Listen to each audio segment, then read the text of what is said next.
Good evening, squad. It's that time of day again where we play a game. Well, I do. Hey, Kavina. Hey, anybody lurking in chat. Hey, Rockpusher. We finished this game last night. The story. There's some other content to do. Behind my head, highlighted, is the word bonus content.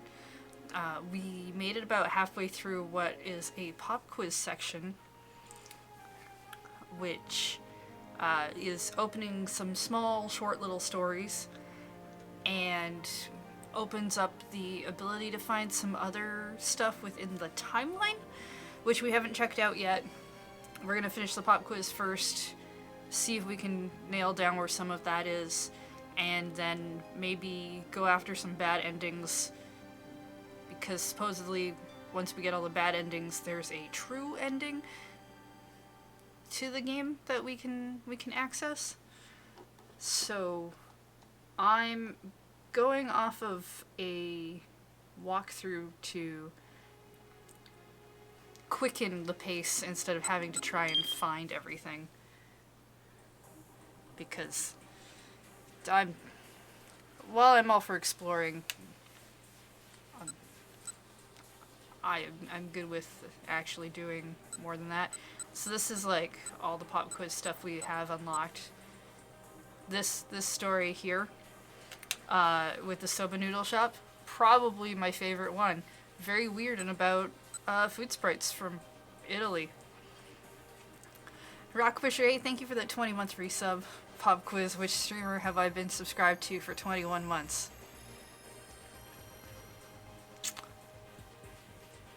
Is it me? I feel like that the answer got put in the question. This has been breathtaking. Alright, let's see. Hopefully it's gonna... Whoa, hello. Hello, quiz. 第6問 Ah, good. Question 6. Yanagishita is managing director of this company. Wow, that's a long input answer. Yamato Health Foods.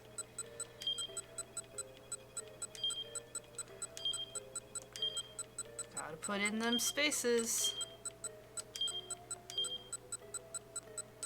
I wonder if this works with keyboard. I don't know if I have a keyboard that can connect. Slowly typing through a controller. I never said it was a hard pop quiz. Fair. Hey, Drazoth. I think it does on PC. Is this game available on PC? I mean, I guess it doesn't need specifically Susumu Nishizawa versus Yoji Kiryu. Ah, yes. The boys of SOS. It's on Steam. Ah, that makes sense. That explains part of the walkthroughs. The day that Achi came back to SOS. The day when, for the first time in a long while, SOS became whole again. Let's go back 2 weeks before that fated reunion. The gang was in the midst of a minor quarrel. But we have to set a proper example. The pool hall fell silent at Kiryu's aggravated outburst. Provoking the new second-in-command was a fine way to wind up victim to the guillotine. Yeah, that seems like a bad leadership thing. And so the other gang members remained tight-lipped, warily looking on. Come on, Susumu, you know I'm right. Susumu didn't flinch under Kiryu's glare. Set an example of what? All you want to do is get rowdy because you feel like it. Look, just step aside. I've got business with that little punk behind you. Behind Susumu was a skinny teenager, barely more than a boy. He wore a look of abject terror, like a rabbit caught in a lion's gaze. What exactly is so fun about finding different excuses to terrorize your friends? Susumu asked. Kiryu snickered, mockingly, then grinned. Good question. Guess it's cool, messing with guys who joined up with SOS after I did. The conflict, as usual, had started more or less over nothing. Each night, the members of SOS gathered at their pool hall in Harajuku. There was no set meetup time or anything like that. Around the time the place was teeming with other gang members, Kiryu would turn up. Susumu generally appeared shortly afterward. But today, the last person to show up had been the kid Susumu was currently shielding. As the young fellow quietly took a seat, Kiryu had suddenly blown his top. "The hell you think you're doing?" The kid froze with fear at the ferocious shout. But his cringing demeanor only poured more fuel onto the fire. "Whoever shows up last has got to apologize, you know." As Kiryu reached out for his favorite makeshift wooden cudgel, Susumu had interposed himself. "Susumu, are you seriously trying to tell me that SOS doesn't have a proper pecking order?" "That's not what I'm saying." Susumu continued to stare Kiryu down. "What's it matter? You don't understand anything anyway." Kiryu suddenly rolled up his right sleeve, then sat down and set his elbow on the table, his right hand raised and opened like a claw. Like what he's doing now? "Want to settle this with a show of strength?" Oh, he's doing the... Yeah, okay, that makes more sense. A glimmer of challenge shone in Kiryu's eyes. "You're on." Susumu sat down opposite him. Planting his own elbow on the table, he reached across and clasped hands with Kiryu. Kiryu squeezed back as if threatening to crush Susumu's palm in his fingers. "If I win," he said, "you let me do what I want." Someone stepped out of the crowd to act as a referee. He was one of Kiryu's cronies. At once the bar was gripped with excitement, as if a championship game were on the line. "Waste that punk, Susumu. Come on, Susumu, you can do it." The leader had a strong showing of support from the crowd. "You got this, Kiryu." But the upstart's backing section wasn't exactly small either. "Yeah, looks like we got 'em all worked up," Kiryu said. He picked up an empty beer bottle with his free hand, then smashed it against the edge of the table. Why do people have to do that? That's always such a pain to clean up. Shards of broken glass littered the tabletop between their arms. "Oh, I see. Gross. This ought to make things more interesting." "Yeah, I bet it will." The referee leaned in, giving the pair's tightly clasped hands a quick tap. "Ready? And go!" The competitor's biceps bulged. Both men started to shudder visibly. Their arms seemed locked in place, neither giving way. Kiryu flashed a broad, leering grin, a vein popping out against his temple. "Man, you really are wuss. You ain't leader material." "You think so, huh?" Susumu answered through gritted teeth. "If you don't keep him on a tight leash, SOS will fall apart once it's finally gotten big enough." Kiryu grunted as he started to bend Susumu's arm downward. "You thick or something? Whoever said anything about SOS getting bigger?" Susumu replied. He struggled to force his arm back up. The walls echoed with the sound of people cheering Susumu's name. Bolstered by their support, he mustered up his last reserve of strength. But still, his arm would not move. Kiryu's grip held him like a vice. "That the best you can do? Some leader you are." Then Kiryu put all of his strength into his arm. Susumu's knuckles thudded against the table. Thin shards of glass stabbed into the back of his hand. "Yeah!" Kiryu let out a triumphant cry of victory. Cradling his bloodied hand, Susumu grimaced back at him. "Well, that settles it. Fair and square. Now I'm going to teach that kid a lesson." Once more, Kiryu reached for his cudgel. The young fellow tried to bolt away. "Stop right there," Susumu called after him. "Ha, you finally come around then, Susumu?" Kiryu asked. He twirled the piece of wood around as he sauntered slowly toward his prey. "You stop right there too, Kiryu," Susumu added. Kiryu paused in his tracks. "Hey, what gives?" The kid tilted his head questioningly. "Apologize to Kiryu," Susumu said. The youngster blinked in disbelief. "I said apologize," Susumu repeated. "Yeah, okay." The kid bowed his head deeply. I'm sorry, Kiryu." "That should settle things, right, Kiryu?" Kiryu went red in the face. "What the hell, man? Are you kidding me?" Enraged, he stepped forward to swing his club at the kid. "I told you to stop!" Susumu drove his bloodied fist right into Kiryu's face.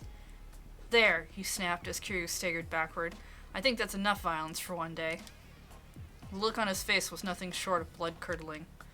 "If that's still not enough for you, next up we can settle things with our fists." Once again, he and Kiryu were staring daggers at each other. With a click of his tongue, Kiryu was the first to look away. "Alright, I'll back off for today." Tossing aside his club, he stomped out of the bar. So, thank you so much," murmured the kid apologetically. His gaze was fixed on Susumu's hand. Even as he told the kid not to worry about it, Susumu could feel doubt welling up like a storm inside him. Kiryu had said, "For today." At some point, the two of them really were going to wind up coming to blows. And Susumu couldn't lose that fight. No matter how tough Kiryu was, Susumu wasn't going to let him become leader of the gang. Especially not considering who it was who'd put Susumu in that position in the first place. With a newfound determination, he clenched his injured fist, even as the blood continued to stream down. Well, that was not fun. Did you enjoy the tale of a heated showdown between two rivals? Well then, get ready for some fancy footwork, because here comes some sweet new info! In Minorikawa's story at the noontime block, the journalist flags down the man from the knick-knack shop as he's passing on his bicycle. Try waiting until after the background slips away and see what happens. Have fun looking, we'll see you next time. Okay. Nothing can beat food sprites. From Italy. 続いて第7問 The 22nd performance by the theater troupe The Wandering Angels. Au revoir, huh?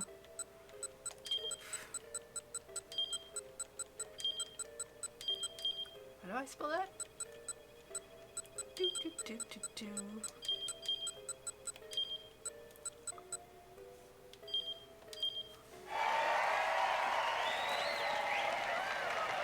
正解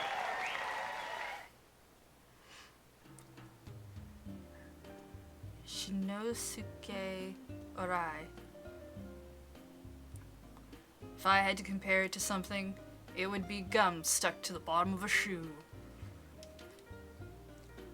What are we comparing?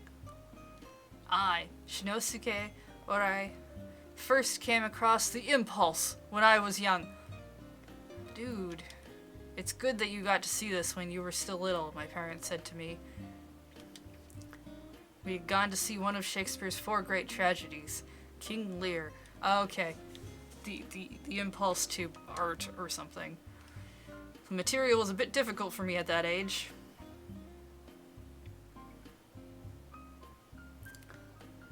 How old were you when you went to see King Lear? Even so, the dazzling sets, the sublime music, the true-to-life acting struck me to the very core. How amazing it all was! To think that something like this existed in the world. It was a setting I wanted to hurl myself into. I wanted to move others with that same impulse that had moved me.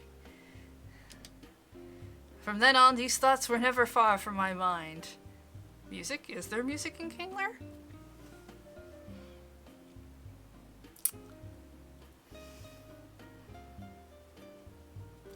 I mean, maybe for the production he saw there was? I don't imagine that there were lyrics to it. And then, when I was in second... Wait, you were younger than the 2nd grade? You were very young when you went and saw this King Lear. And then, when I was in 2nd grade, I made my debut as a stage director. When the school was deciding the program for the arts festival, I eagerly proposed King Lear. The rest of my class, of course, rather flabbergasted, but as no other suggestions were put forth, Lear was chosen. I raised my hand to volunteer as director. Since the rest of the class was unsure what a director even was, no one raised any objections. Ah, yes, the best way to obtain leadership. It was my directorial debut. I poured my heart and soul into it. Little did I realize that I had started down a road of hardship.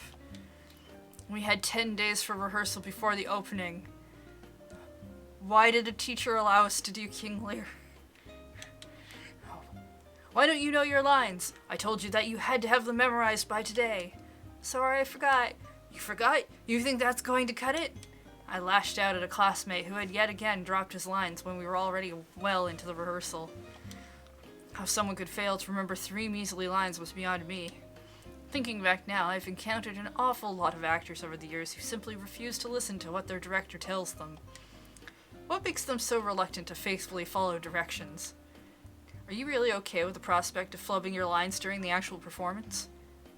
You can say them yourself, I'm busy. The only thing you're busy with is TV and games. Oh, the young people. No, of grade 2. No work ethic. The class suddenly fell silent. I leaned back, sneering at them. The few girls began whispering to one another. Yeah, no one wants...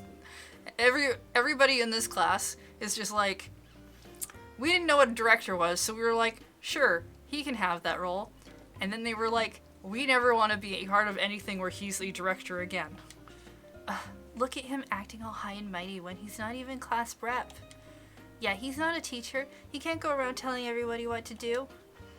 Everyone hates the director. I'd learned that from the television programs I watched to learn more about drama. The director would pelt the actors and backstage crew with vitriol, toss out absurd instructions without compunction, and even hurl ashtrays across the stage. Oh, wow, that's specific.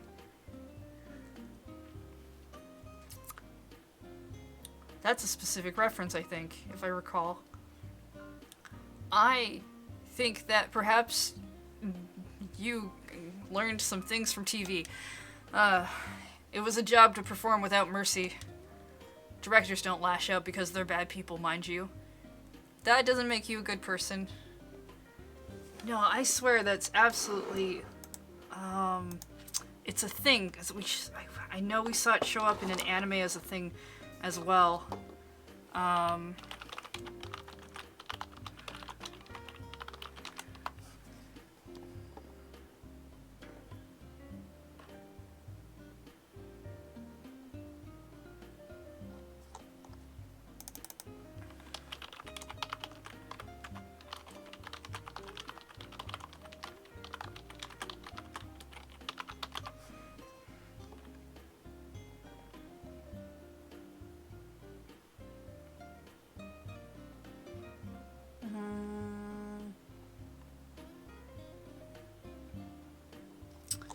Yeah, I don't know.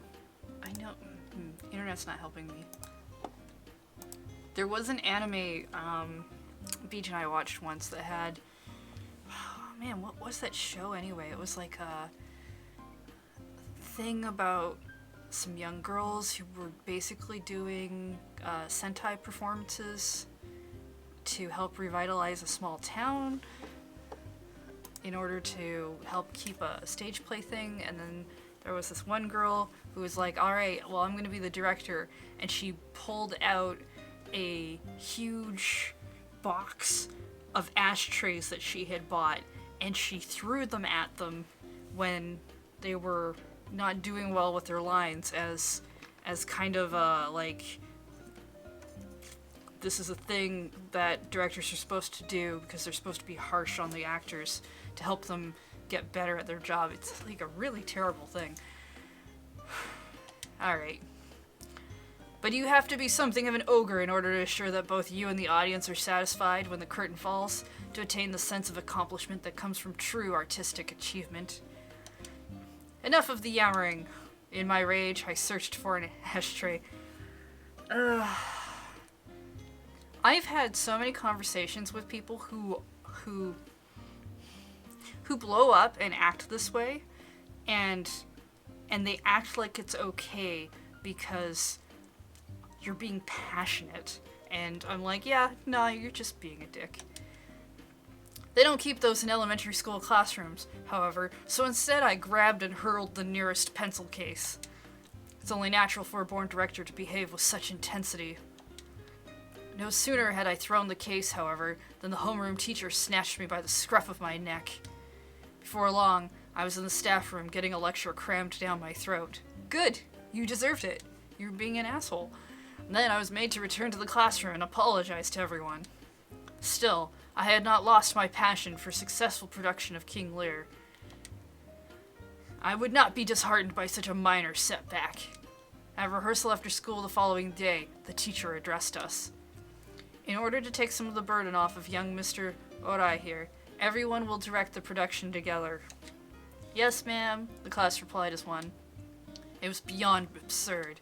Naturally, I was vehemently opposed to the idea. Democracy has no place in the world of art.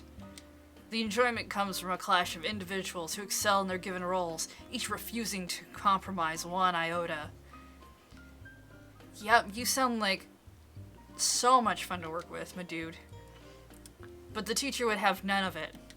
It's all well and good to take this seriously, but we don't want a repeat of what happened yesterday. Let's all be friends, alright?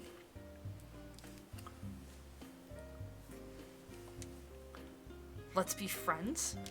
Did she think that fine art could be created by being friends? I could only grimace at such a laughable misconception. And so began our new rehearsal system.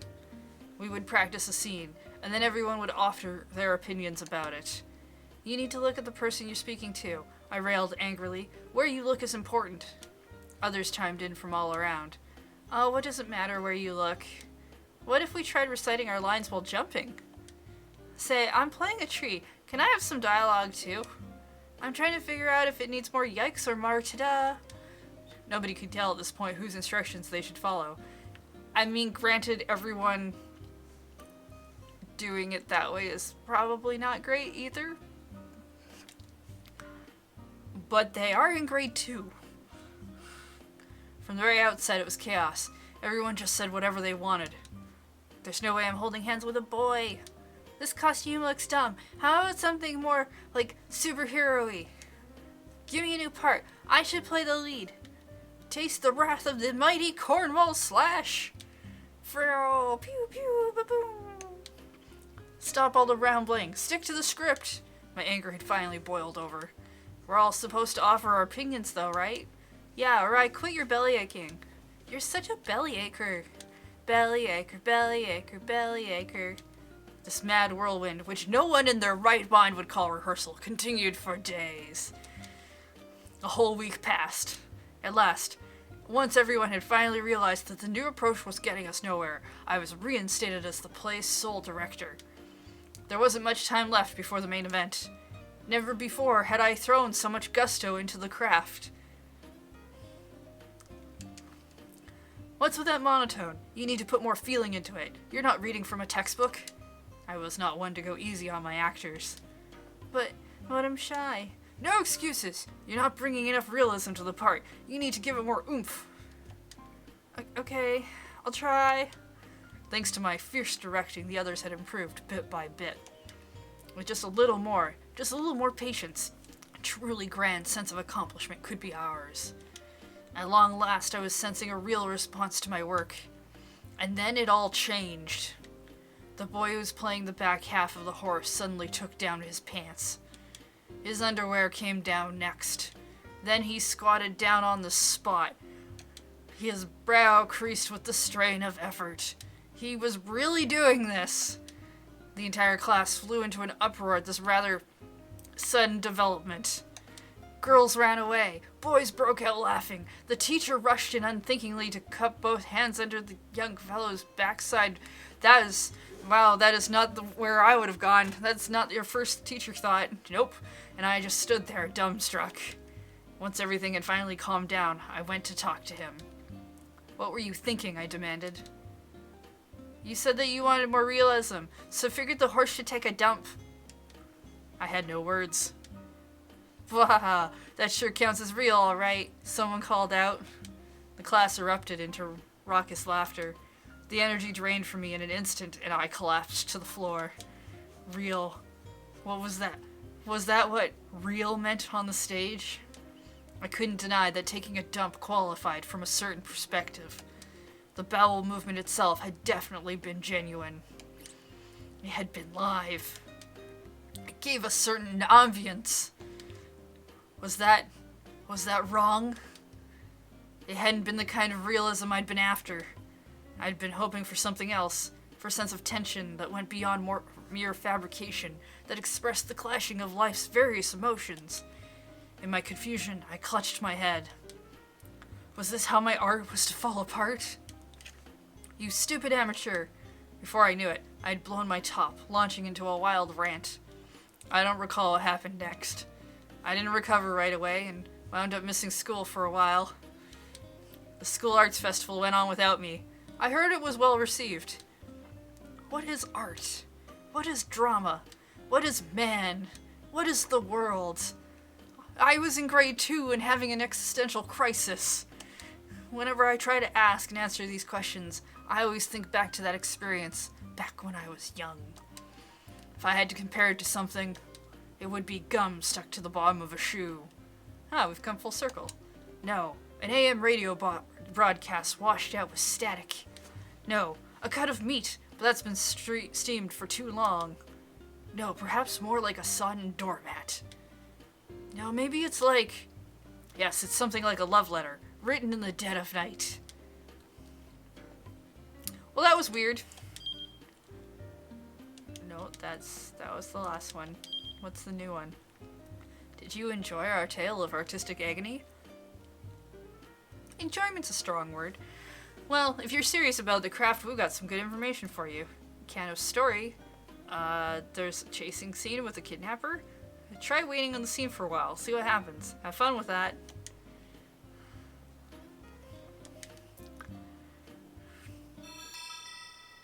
Well,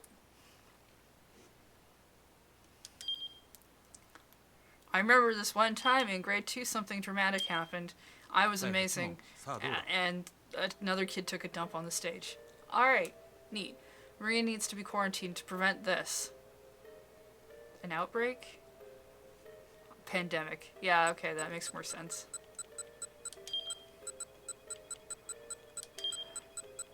Pandemic legacy.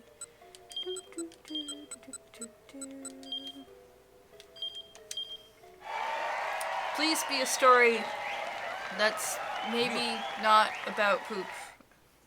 Makes me not think about school. Hey, Cheery! I like Cheery. She's great. Let's hope this is a story that doesn't result in fat jokes.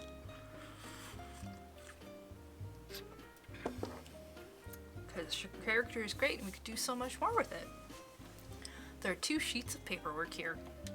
They're printouts of material found on some underground internet site. The contents are classified information from Okoshi Pharmaceutical Company Limited. In all likelihood, they were leaked from a PC that had been infected with some kind of spyware. Herein are the full details of the dreadful contents of those pages. Analyst results for Chiriko Osugi. Koshi Pharmaceutical Co. Research and Development Division. Top secret. Handle with care. 1. Findings. It has been confirmed that a previously unknown enzyme is being produced within the body of Chiri. Hereafter, the subject. Wait. We turned you into a science experiment? I don't know if I'm okay with this. Enzyme has been named Hypersustenant Chirius after the subject. Effects. The main function of hypersustenant Chirius is the digestion and breakdown of triglycerides. When compared to the enzyme lipase, which possesses the same functions, hypersustenant Chirius is capable of breaking down fats far more efficiently and without the stimulation of exercise, and is effective in preventing excess fat accumulation within the body. However, once the subject's body fat percentage drops below 40%, her body no longer secretes the enzyme. The trigger for this change is unknown. 3. Potential business plan. Market the enzyme as a diet food product or medicine. Especially when administered under strict medical protocols, the enzyme should be effective in markedly reducing body fat without need for surgery. 4. Remarks. Planned 24-hour observation of the subject for a 10-year period underway. The reason that hypersustenance Chirius is no longer secreted after body fat drops below 40% to be discerned as soon as possible. From this paperwork, it is evident that one of Japan's leading pharmaceutical companies is carrying out surveillance of private individuals in secret. Yes, that definitely is true. Is this constitutional? Is it in their constitution that it's not? Because then it's probably not. The contents of the second page are even more shocking. I guess we're gonna go into those. Behavioral inducement proposal. General overview. We're gonna have her dietary and exercise habits engineered. Goal, maintain the subject's body weight above 40% body fat. Reasoning, According to recent measurements, the subject's body weight is trending downward. The cause of this trend has been established as the subject's growing attention to her own diet. It has also been confirmed that the subject has taken massive doses of the dietary supplement Burning Hammer. This could lead to substantial delays in research. Yeah, okay, this is real shady. Methods. Further discussion is required to assess ongoing behavioral adjustment methods, but the following have been approved on a temporary basis. In addition to other methods, once deemed effective, should be employed without delay. There is no upper limit on our expenses. Given the urgent nature of the situation, progress reports shall be issued directly to the project supervisor. Example. Entice confectionery store operated by 5-star patisserie to open shop in subject's neighborhood. Sponsor food products with excessive amounts of fat and sugar in the guise of product samples. You know what? If you just told her that you would give her food in order to do this thing, she might just do it instead of this weird shady thing you're doing. Provide financial support for or open additional franchises of restaurants touting eat X servings and your meal is free. Host an eating contest. I mean, it's probably cheaper just to tell her. Remarks. As a full assessment has yet to be completed, any hindrances to further research must be eliminated. We have also received reports that competing companies are aware of the subject's unique characteristics. Given the 10 years our company has already spent on the discovery of the subject and research into her unique physiology, the subject must be prevented from weight loss by any means necessary. We must attain a monopoly. These are the contents of the 2 pages. Perhaps it's not mere happenstance that a number of tasty restaurants have popped up around Tomigaya recently. This is just weird and shady, and I'm not sure how I feel about it at all. And free food samples are frequently available there, often given out right on the street. There are regular eating competitions held in Shibuya too, and the number of all-you-can-eat restaurants has been expanding. Maybe it's all just a part of a plan by Okoshi Pharmaceutical to research a young woman. Alright. That was odd. No, I didn't enjoy your tale of mysterious plans. Achi story. Keep those eyes peeled. Alright. It's a conspiracy? Yeah, it definitely is a conspiracy. Some kind.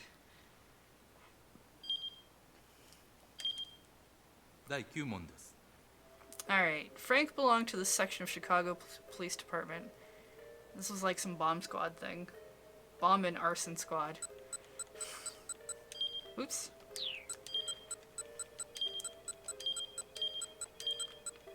Gonna type it all out. And Arsène Lupin.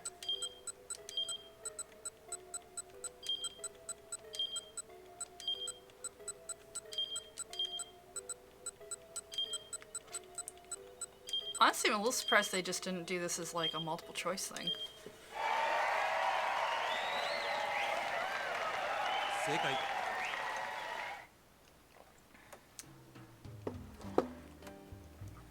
Hey, it's Koji Kuze. He was the guy in charge of the detective squad. Huh? What was that? Koji Kuze, sitting in his private study, furrowed his brow. The look on his face was much like the one he wore when he made an appeal to Task Force HQ. But his gaze was fixed on his video camera's LCD display. There was his son, Tatsuya, standing on third base, giving a triumphant fist pump. That's odd. He rewound the videotape a little. Kuze had purchased the video camera to record the tournament his son had competed in. It was able to take footage at full HD with 5.1 channel audio. With a trembling finger, Kuze pressed the play button. The footage started playback right at the point where his son hit the ball, up between right and center field. That's it, kiddo. Run! Run! Kuze had heard it. Whose voice was that? Someone alongside him had been murmuring the words as he filmed. Go on and run until your heart gives out, sport. But there hadn't been anyone nearby who spoke in such an excitable, childish register. Otherwise, he'd known right away who his strange voice belonged to. In the video footage, his son rounded second base. "Attaboy, Tats, keep running. Head for third, champ!" The unsettling voice was even louder now. And that Tats in there sounded oddly familiar. Just who the heck was this weirdo giving cutesy nicknames to his son? We want to bet that it's just him, that he didn't realize he was cheering his son on the entire time. "You did it, Tats! Woohoo! Yeah, that's my boy!" Huh? My boy. So then that means... Kuze swallowed, his mouth suddenly dry. "No, it can't be. That's my voice? Do I really talk like that?" Kuze was flabbergasted. No, my voice can't sound that way." The video camera began to shake in his hands. For the first time in his life, Kuze had been made aware of the childish squeaking he made when he got excited. To hell with this! He lifted the camera high above his head, but before he could hurl it against the floor, he reconsidered. No, he couldn't do it. His son's accomplishments were stored inside that camera. Still, he needed to make sure no one found out about his verbal affectation. It's too late. It's too late for you. I'm sorry. If his son heard him sounding like this, Kuze would lose every shred of dignity he had as a father. I assure you it is definitely too late. What should he do? Was there some way he could erase his voice from the tape? He thought desperately for a way. Maybe he could mask it with other sounds in editing. No, that wouldn't work. If he wiped away the crack of the bat and the cheering of the crowd and just replaced it with a musical soundtrack, it would still be pretty awkward. Oh, I don't know what to do. Kuze slumped down onto the floor, buried his face in a cushion, and kicked his legs up and down. At this point, he'd have to take the footage to one of the forensic researchers to see if they could do something with it. There'd be disciplinary measures for misuse of lab time if he ever got found out, but risking that was better than letting people discover that he sounded like a hyperactive 12-year-old when he got worked up. Suddenly the door opened. "Dad, let me see that video." Kuze, stunned, strolled into the study. "No, I can't do that." "Why not?" There's this voice." He tried to hide the camera as he rambled. "A voice? Voice? Oh, that's no big deal." Kuze blinked his eyes in disbelief at his son's words. "I came in here earlier and watched part of the footage already." Kuze's jaw dropped. "Tatsuya, so then, you heard the voice?" "What voice are you talking about?" This time it was his son who blinked his eyes in confusion. "Well, so, there's this pretty childish voice." Kuze's son broke out chuckling. "Wait, Dad, did you seriously not realize that voice was yours?" "Huh? Dad, if you're worried about how you sound like a kid sometimes, everyone's known that for a long while." Kuze's jaw gaped even wider. "Oh, come on, Tats. You tell me this sort of thing sooner." Aw, that was kind of cute. I kind of feel bad for him for only realizing now, but this was sort of charming. Thank you, game. Alright, Osawa's story. Osawa imagines what might happen if the virus spreads through Shibuya. There's an odd command hidden in his imagination there. Yeah, I kind of remember that scene. It was odd.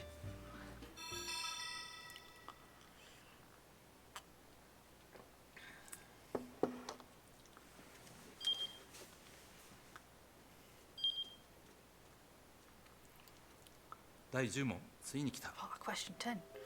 This person called Maria Osawa at 1957.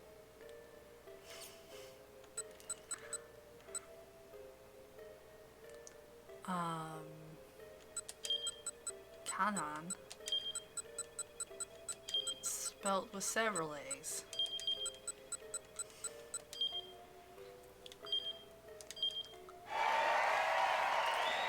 This is why I looked up the guide. Oh, you. I didn't like you. You were an asshat. Alright. Koichiro Katoyama. It was coming up on 12 noon. The hour of the devil. The particular devil known to the support center staff as K. Do you live in Persona 3, but yours happens at noon instead of midnight? Is that what happens? The incoming call light on my phone flashed. I gulped reflexively.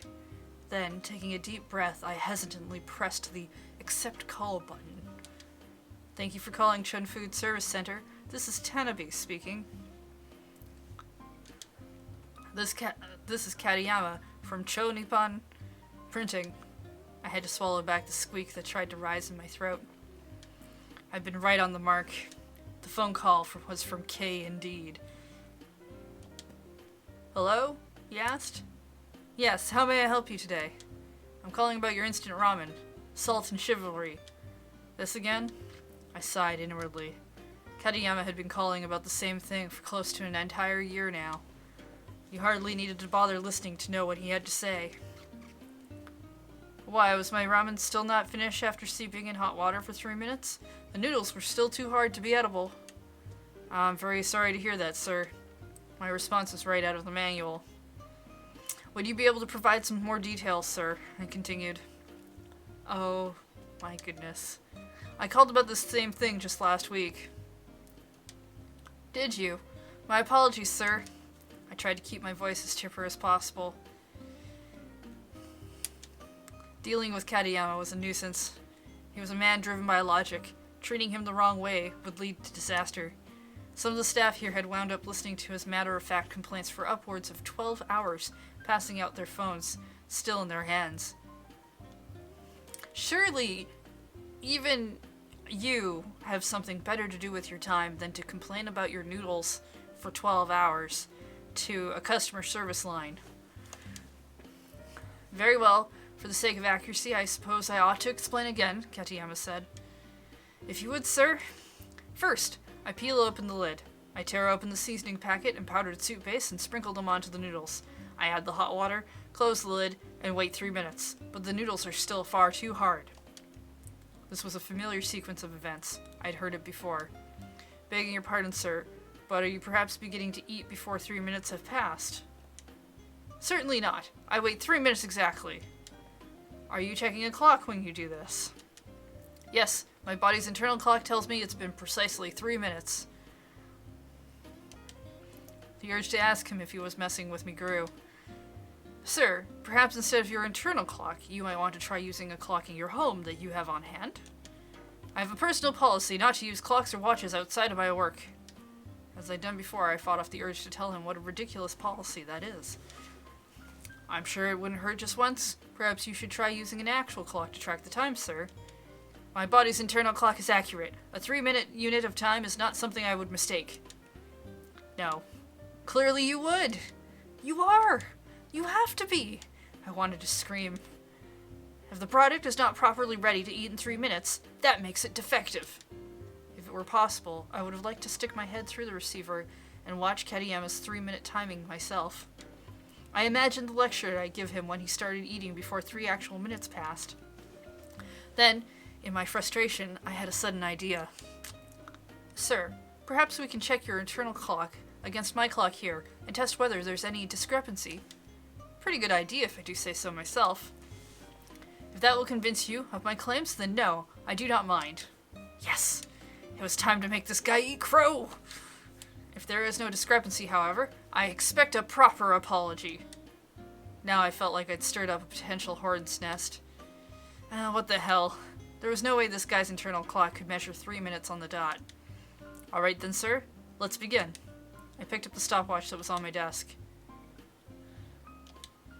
This may be sudden, but here we're going to see just how accurate your internal clock is. Exactly 20 seconds after you press the button, a message saying 20 seconds have elapsed will appear on the screen. How precisely can you judge a 20-second interval?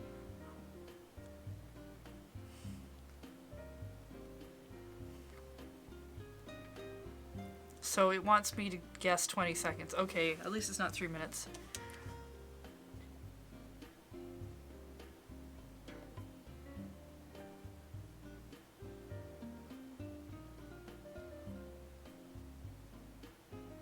Yeah, I think I've gone too fast. Mine would be here.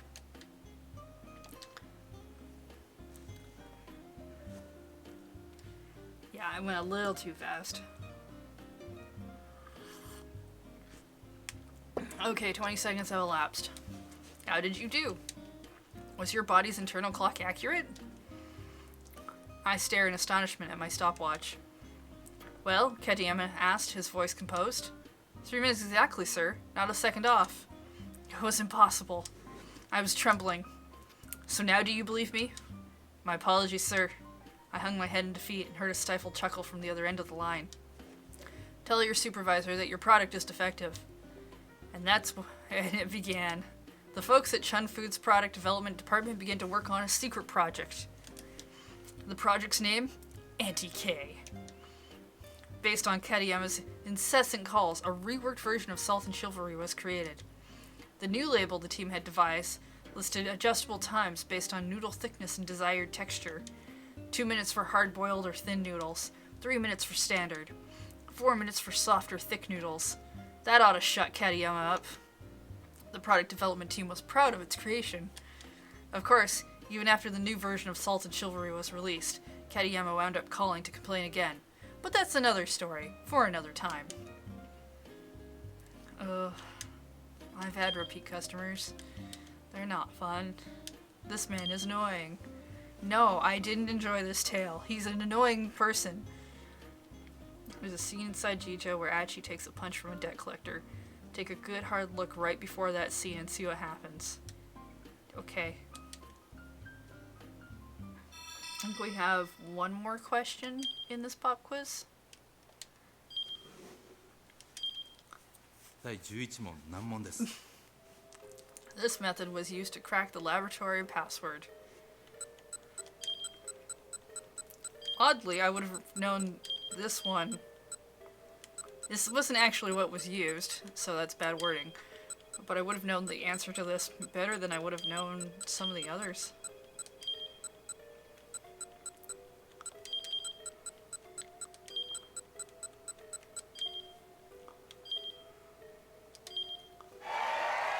Alright. Give me another story. Make it a good one. Suguru Makino. Oh, I didn't like him either. Suguru Makino's life was one of conflict. Playing factions against each other, crafting subtle interpersonal manipulations. He had done whatever was necessary to rise up within his company. He'd even deceived close colleagues and sold out superiors who had helped him on the way up. By winning victory after victory on his chosen battlefield, he had managed to become corporate director at Okoshi Pharmaceutical. But he still needed to remain alert. If he let his guard down, he'd soon lose his position to the next guy who came along. To keep his finger on the pulse of industry politics, he always made a point of putting in an appearance at functions he was otherwise disinclined to attend. Executive Director Makino, you simply must come along with me to this place I found. It's got a bunch of cuties I'm sure you'll be smitten with. On this particular occasion, Makino's companion was a fellow who became a real nuisance once he'd got some liquor in him. The director's wordless reply was a simple deep furrowing of the brow. Oh no, Mr. Makino, don't worry. I know you detest that sort of thing, I really do, but this isn't going to be like that. Won't be like what? Even after drinking heavily, Makino never lost his composure. But he'd learned early in his career that acting drunker than he was often led to gleaning valuable information, so he let himself sway a bit as he spoke. Well, why not come with the understanding that you'll be surprised? I promise you, sir, you will not regret it. Makino had half a mind to spit in the guy's drunken face, in hopes it would shock some sense into him. Nonetheless, he was interested in the technology the man's company possessed. Like it or not, he was along for the ride. Well, if you put it that way... Hey, taxi! The man called out without waiting for Makino to finish his reply. A cab promptly stopped to pick them up. Makino had assumed they'd be heading to some popular hotspot like Ginza or Roppongi. Gi? I think it's Gi. But instead, his companion directed the cab towards the suburbs. Aha! And here we are! Makino was dumbfounded by the sight of their destination. They got out of the car in front of a dingy multi-tenant building with no signage out front. Surely he hadn't been brought someplace illegal. With a wary eye, he looked over at his companion.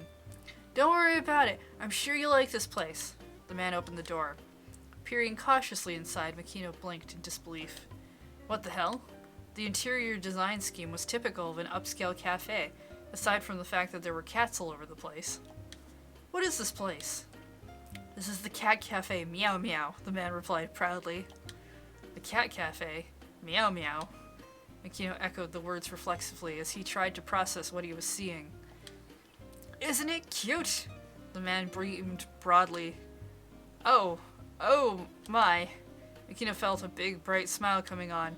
No, he mustn't. He quickly suppressed the urge. Makino was extremely fond of cats. Due to his wife's allergies, however, he hadn't been able to keep one of his own. Director Makino, is this not really your thing? The man had taken hold of one chubby cat's forepaws, posing the feline like a lucky cat statue. No, I certainly don't dislike it. Makino managed to keep his poker face up. May I ask how you knew I liked cats? I saw the framed photo of a cat that you have in your office. I see. That silly old thing. Still maintaining his aura of calm, Makino stroked a fluffy calico's back. No, not like that, Mr. Makino. You need to pet more gently, and they like it when you rub them under the chin. I'm well aware of that. Makino suppressed his initial response and instead offered a curt, alright. Scritch, rub, rub, scritch, rub, rub. The calico let out a throaty hum of contentment as Makino's fingers got busy under its chin. It was so cute! Too cute! Makino had half a mind to get down on the floor and start rolling around. Pardon us. Two young men, seemingly the managers, approached, taking care not to tread on any of the cats. The special course you requested is ready. Let's go, Mr. Makino. Makino's companion joyfully hopped to his feet. Wait, what is this special course? It's a secret. You might get a little dirty, so take off whatever clothes you can. Take off my clothes? What for? What in the world are you planning on doing with these cats? Makino felt an unsettling mix of anticipation and unease. Hesitantly, he followed the others into a tiny private room. Just step inside and feel free to lie down and relax. With that, the managers departed. As per his companion's instructions, Makino stripped down to his briefs and tank top. After flopping down on the floor, he could hear excited voices coming from the room next door. Oh. Uh-huh. Wait, what? Was the whole cat cafe thing just a front for some licentious backroom business? Had he been tricked? He needed to get his clothes back on right away. Sorry to keep you waiting. Abruptly, the door opened and one of the managers poked his head in. Let's begin. This may be a bit ticklish, but please try to relax as much as possible and don't move too much. The manager gently set the cat he was holding atop Makino's abdomen. Uh-huh. Huh? Then another on his chest. One in the crook of his arm. Then one on each thigh. What? So, then this is...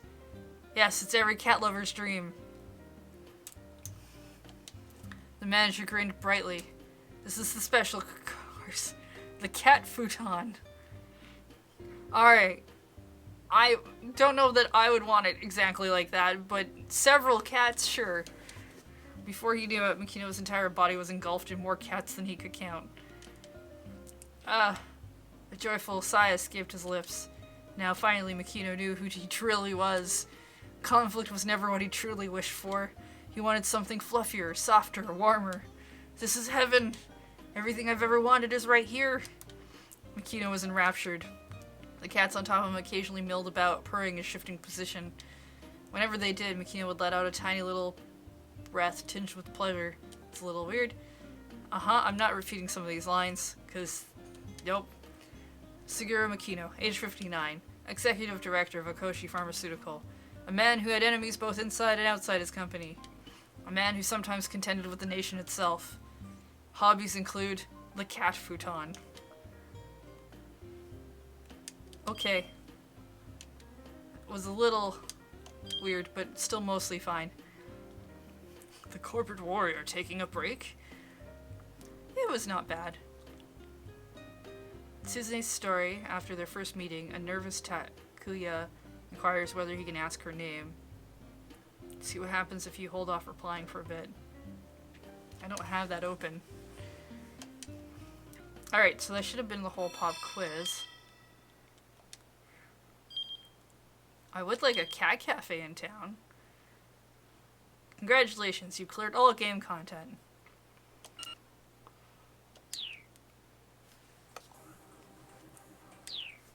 Alright, so...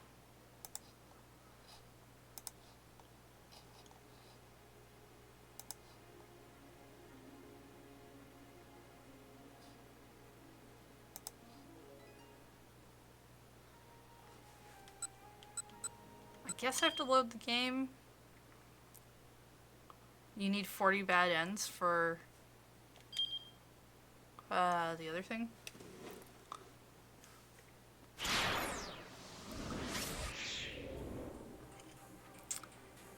How do I know there was a thing that was like...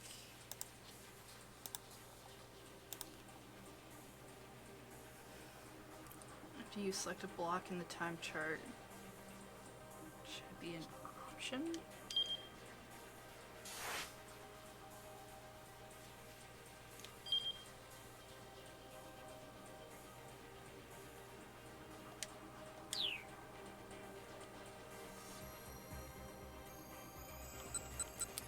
Is there... Nope, that's not what I meant to push.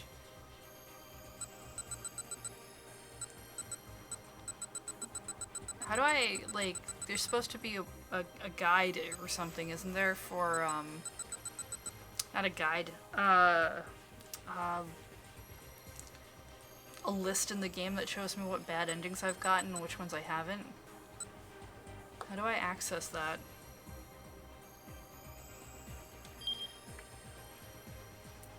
Preview screen, choose chapter, select chapter. Return 1 hour, forward 1 hour.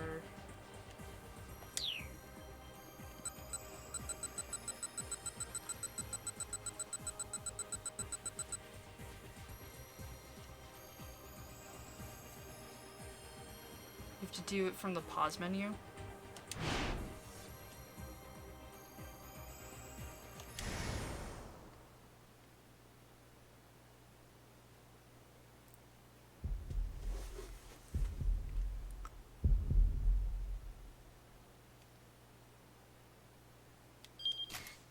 Ah! This is a weird place to hide it, but okay. This is the list of bad endings. Here you can check for hints as to why things ended as badly as they did. Interesting. Okay.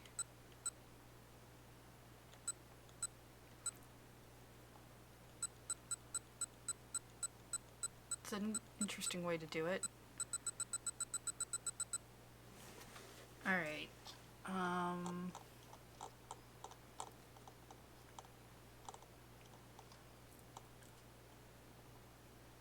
So we have bad ending 1, we need bad ending 2.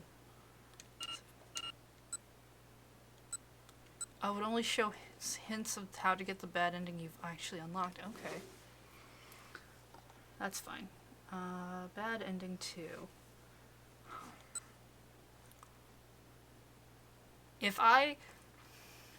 So, Drazoth, what if I go and get like a bad ending in really early, does that mean I have to like refix the timeline, or will it just, does it care now that the game is done? Or is it better to try and get all the endings from like the end of the story and then work backwards? Do you know? I'd prefer to go in order if I can.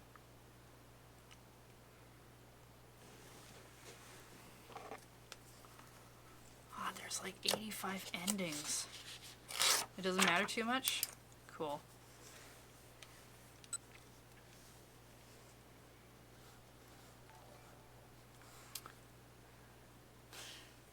Hey Battlegrounds, game's live. I need to switch to a different window so I can read that. Yeah, thanks for that raid. How you doing?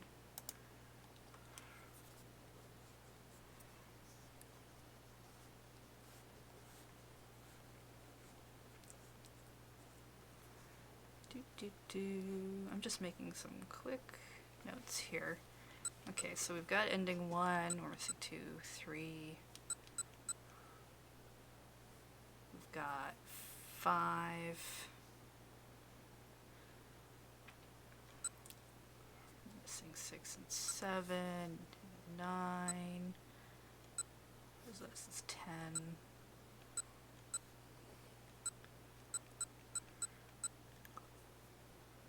We have 11.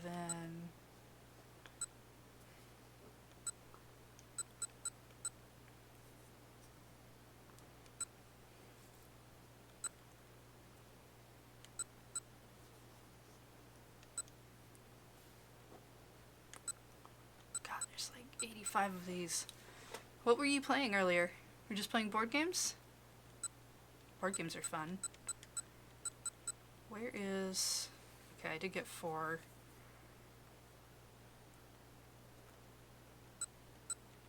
Ah, that's 8.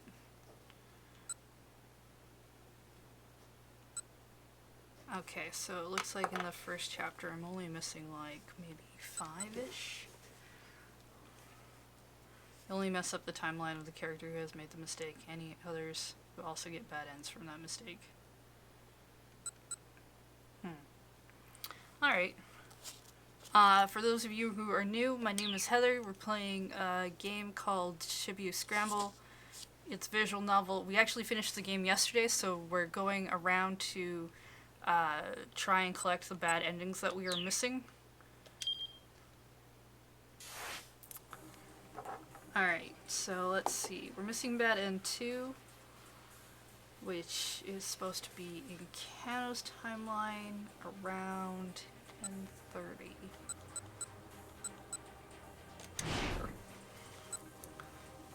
Hey, Insidious Pie.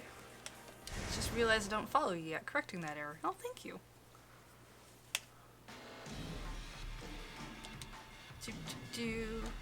Right, so this is during the beginning of the game. We need to let the other officers chase after the guy. Kuzi's instructions said, be clear, let the officers chase after the guy. He had his own job to do. Broke off his pursuit, pointing to the next wave of detectives in the direction the foreigner had fled.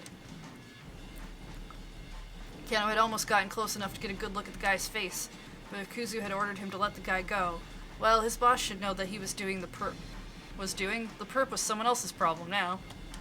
Yeah, I can see why we never chose this option. Kano headed back to the Scramble and took up his post again. Hitomi was still standing at the handoff point, staring worriedly in the direction that the suspect had fled. No doubt she was wondering why all of a sudden. The police had decided to let the guy go. Kano jogged over to Hitomi, but before he could reassure her... Yeah! I thought for sure there was going to be another bomb explosion. I got so used to all of the bomb explosion endings in that last night. It's like all of the bad endings have to be explosions now. A sudden blow from behind sent him sprawling to the ground. Kano's mind flooded with rage as he scrambled back to his feet. What the hell? He spun around to find himself grappling with a belligerent young man. What the hell's your problem? Kano snapped. What the hell's your problem? The stranger shot back. Let go of me. You let go of me first. After you let go of me, sure. You first, pal. Don't you call me pal, man. Don't call me man, pal.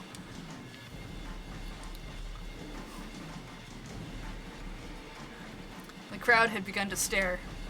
Not good. Here he was, causing a scene in public, blowing his cover in the middle of an important case. This was neither the time nor place for some dumb random quarrel. Even as he came to his senses, Kano felt the strength ebb from the stranger's grip. He pushed the man away and quickly turned back toward Tomi. But she was gone! Dun dun dun. He scanned the area for any sign of her, but she had vanished without a trace. Kuze's mobile command center had also disappeared. What did I miss? The blood drained from Kano's face. The investigation had left him utterly behind. There wasn't even any signal on his radio. They must have switched frequencies while he was caught up in the tussle. Kano turned back to confront the troublemaker. He was gone too. Kano spun on his heel, searching, but the young man was nowhere in sight. The attaché case, Hitomi, the troublemaker, he'd lost all three. Right out of the starting gate, he bungled the entire operation. He should have left Tatano to look after Hitomi and gone after the attaché case himself. What the hell was he doing? Kano felt his self-confidence ebbing away like water. Maybe it's time to move back to the sticks. Maybe Tokyo's too fast-paced for a screw-up like me. He had no idea what to do next, and so he just stood there, frozen, already drafting his letter of resignation in his head. Wow, that's like... rather... Yep. Don't think he even got any of the explosions at the lab. Yeah, it's true. If he had chased after the thief, everything would have been fine.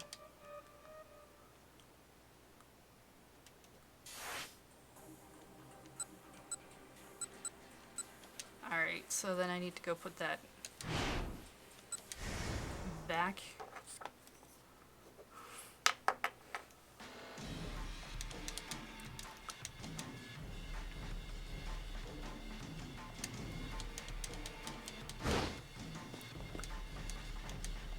Alright, I saw a save, so that should be okay.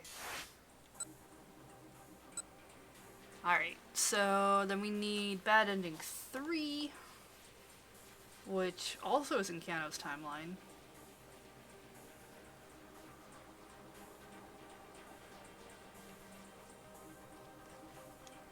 $10:30. Wait.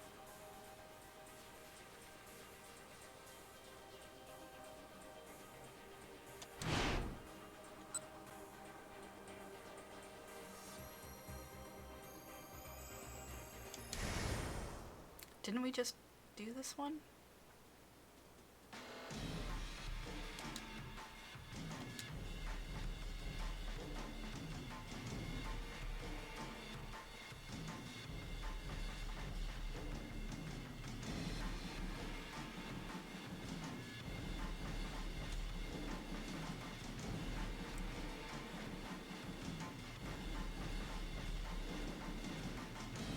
I actually also got a bad end from that.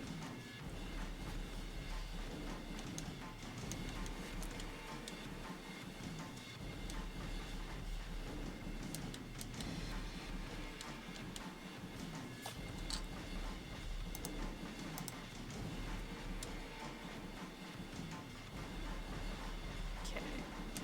Saves there.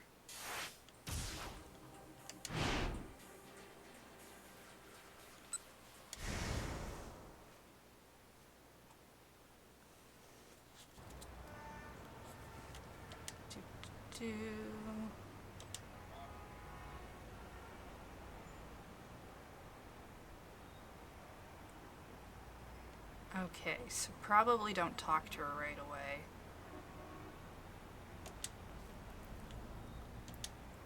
Because if we say it's rude to intrude, yeah, I bet that's what it is. Some TV show about a kidnapping and the girl has to do a ransom handoff. There's probably some actor lurking around here playing the suave, handsome detective. And she gave a chuckle and turned away. Soothing breeze blew by the wispy clouds, drifted overhead. They picked a nice day for a shoot.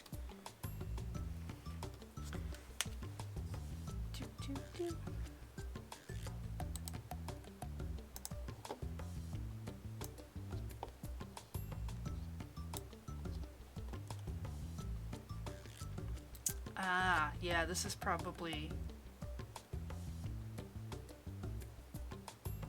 Yeah, okay, this is definitely a much better guide than the one I'm using.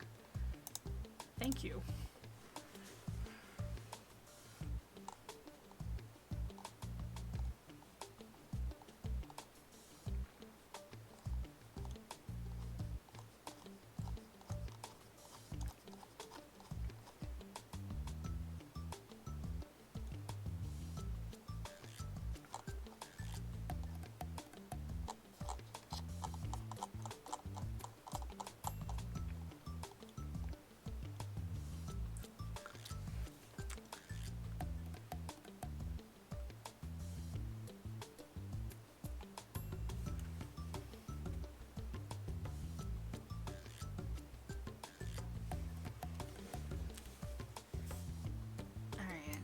expand this window so I can look at this properly.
A few moments later, hear a lot of banging and the scramble went into an uproar. Huh?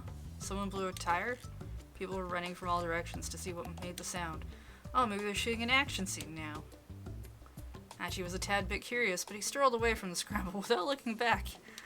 Maybe he'd head out to Yotsuya today to stretch his legs a bit.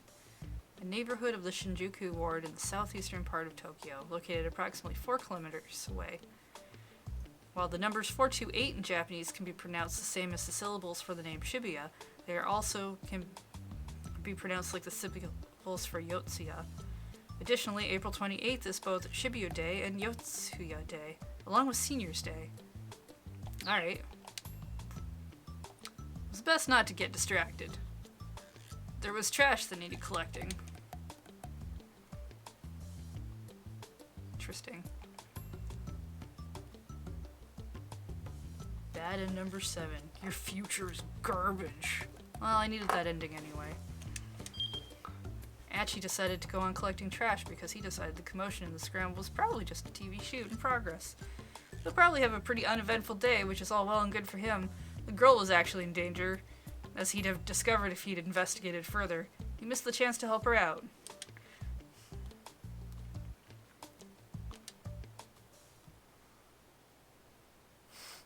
Why is it you only find out why 428 in the specific bad end?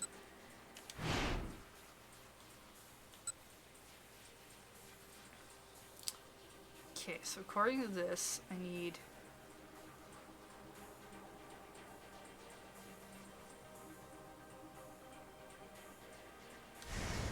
I think to do A.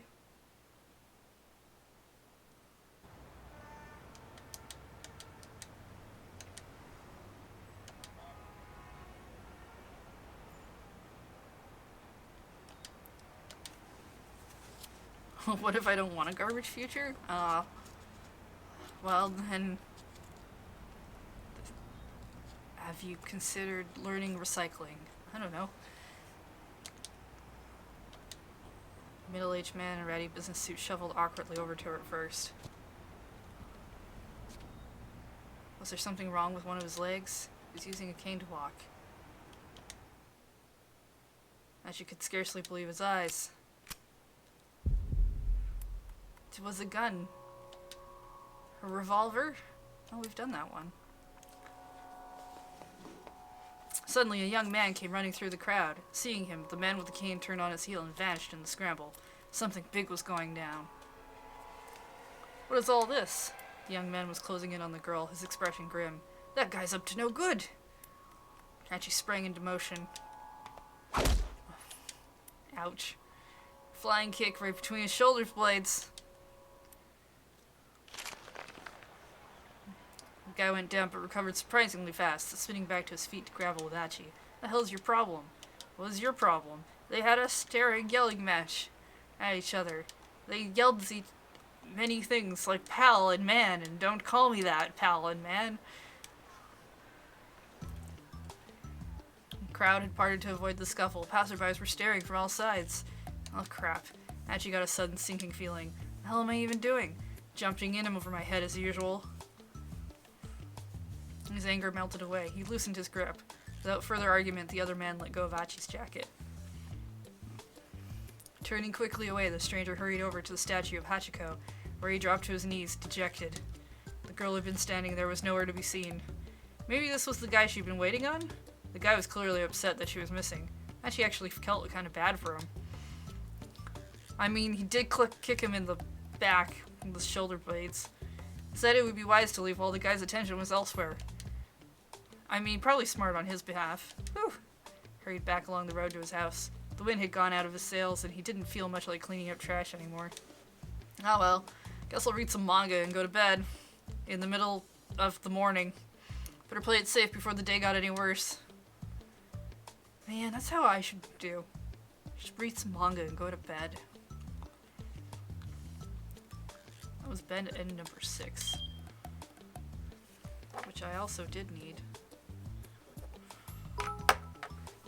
Achi's interference with the young man, it was Kano, disrupted the detective's sting. If Achi hadn't acted on impulse when he saw Kano heading for Hitomi, things might have gone differently. But how can you make sure Kano didn't return to the Scramble and startle Achi? The key lies further along in Kano's story.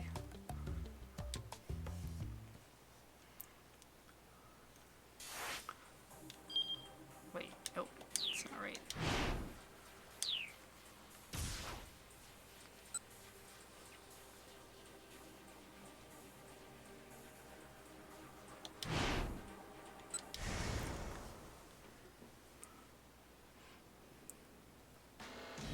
Night, Thanatos! Just want to check this bad ending list. Yes, thank you for the hint of the things. Yeah, okay. It is 3 that I'm missing. This thing says I'm supposed to do Achi's path, first choice, option A. Achi's path, second choice, option B. Then Kano's path, option A. Ending occurs in Kano's path at 10:40.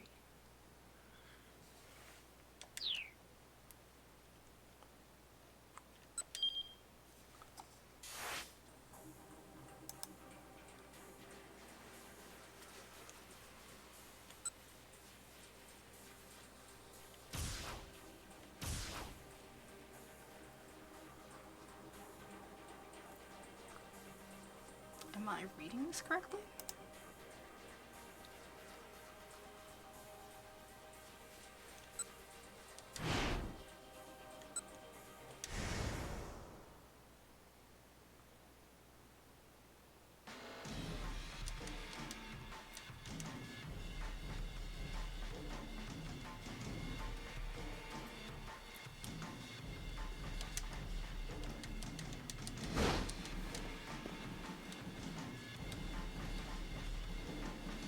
Okay, so we go after the dude.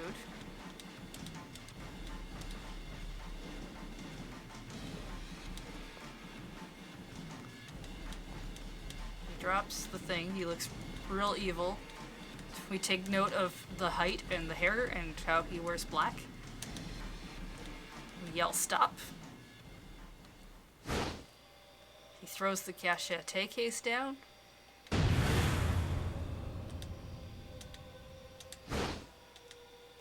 Sprint back after the bridge. Guy gets away.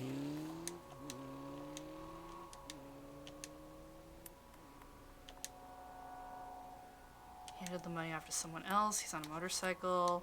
We make a report. We played into the criminal's hands.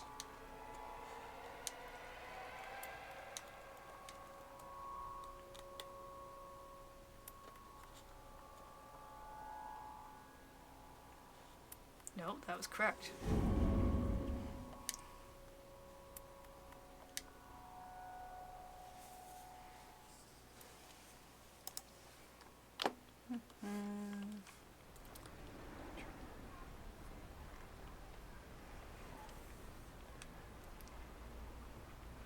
As he wandered through the back alleys, Kano gritted his teeth. Going after the guy on the bike had been a bad judgment call. By the time he got back up onto the pedestrian overpass, the man who'd thrown the attaché case was almost out of sight. Kano prided himself on being fleet of foot, but he knew he would never catch the guy before he disappeared. Yeah, no, we've done this before.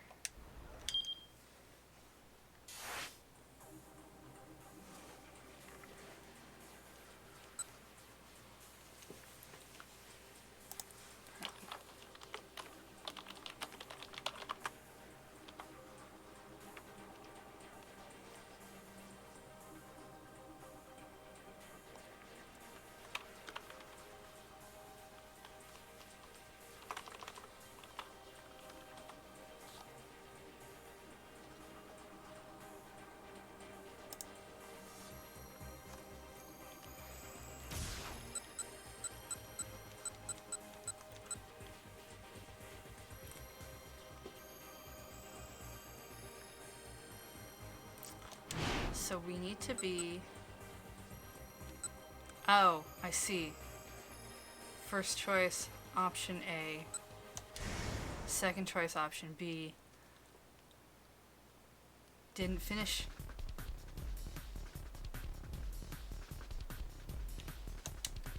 Let's just get out of here. Run.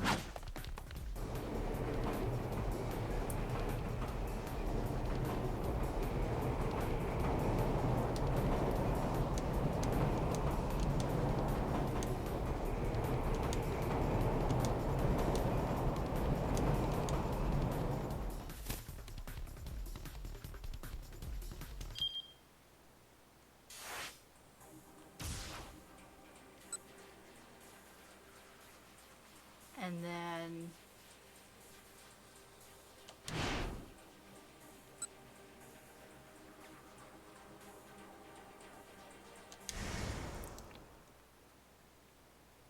and here we choose option A. Okay.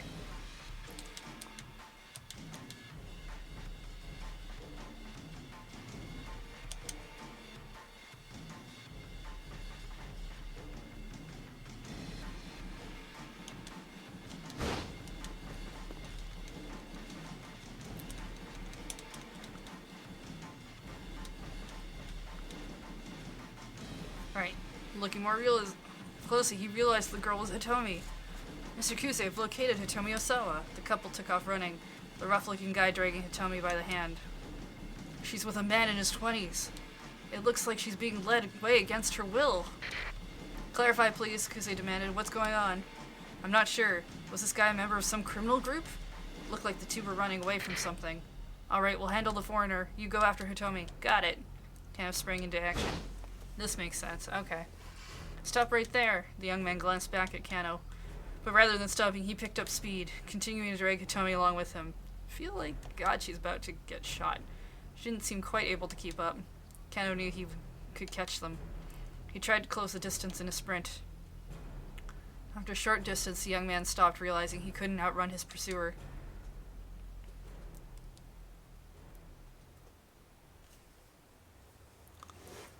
Shielding Hitomi behind him, he glowered at Kano.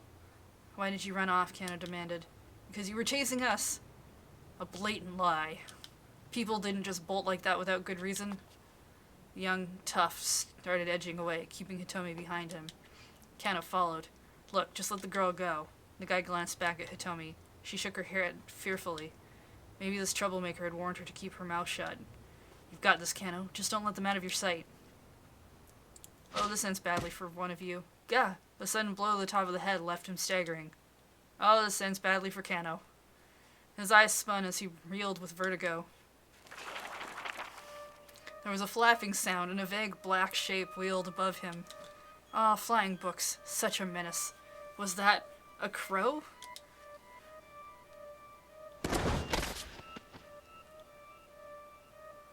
Was the last thing Kano saw before his vision went dark.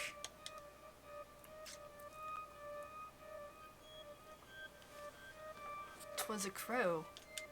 But it wasn't. In the midst of chasing the man who snatched the attaché case, Kano happened across Hitomi and Achi. While confronting them, he suffered a blow to the head and was knocked out cold, but Achi only came this way because he thought it was the quickest way to escape with Hitomi. If he'd gone for the police box instead, things might have gone differently. Alright, so I need to go reverse that decision, I guess.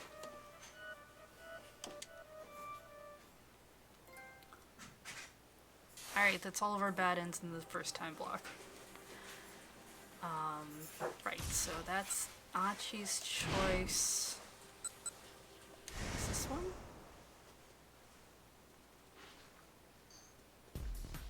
Oh, it's highlighted in red. Okay. Police box.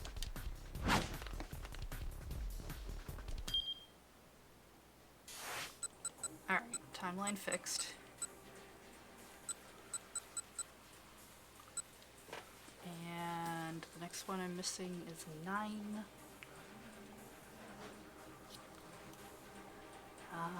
Oh, that's a pretty easy one. It's 11:05.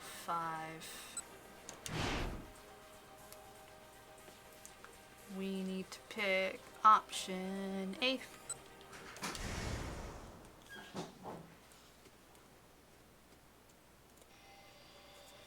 Seeing his chance. Right, this is why we didn't pick this option, because it seemed like a bad idea. Seeing his chance, Achi lunged forward in an attempt to wrest the gun away. He reached out with both hands, attempting to knock it to the floor. The man's grip on the weapon was stronger than he had expected. However, he shoved Achi away with surprising force.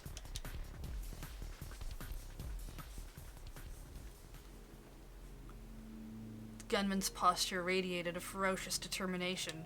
His eyes, though, were like a dead man's, wide and hollow. It was unsettling, to say the least. Who the heck is this guy? Hitomi, Achi shouted, get out of here now! But Hitomi was rooted in place with terror. Run! Snapping out of it at last, she bolted for the door. She paused in the doorway to look back at him. Achi, the hell are you waiting for? Achi snarled. Get out of here now! Finally, Hitomi slipped out of the building. At some point, the assassin had managed to snatch up a beer bottle in his free hand. Uh-oh. Scatio. Achi tried to duck, but his hair was too slow. He was a hair too slow. The makeshift weapon caught him in the left ear. He staggered, his head spinning, barely able to tell which way was up. His vision dimmed, but suddenly he refused to yield. He headbutted the man in the nose as hard as he could. The assassin staggered backward.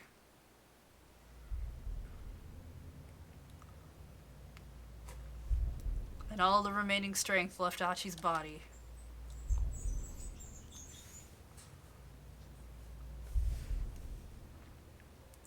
Beaten up by the man with the cane. Tried to fight a dangerous assassin unarmed. This is a bad idea. That's why we didn't choose it the first time. Try a less risky course of action. Okay, we can put that one back.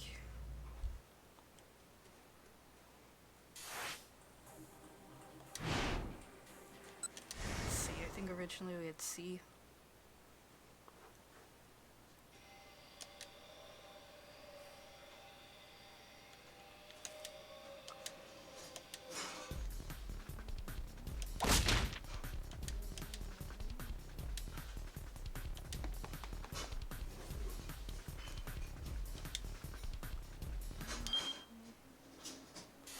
Okay, our next one we're missing is 14.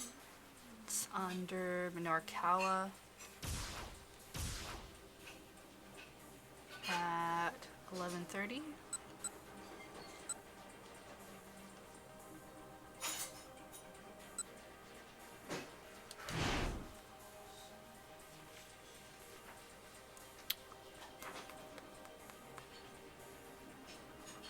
Second choice, option A.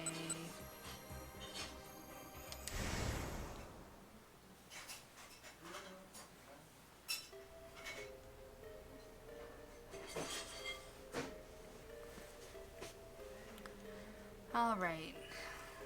It's a little early. Maybe he should go to the center guy and get an interview at the drink demo place. Right, this was... Wow, there's so much of this story I'm remembering that I kind of forgot.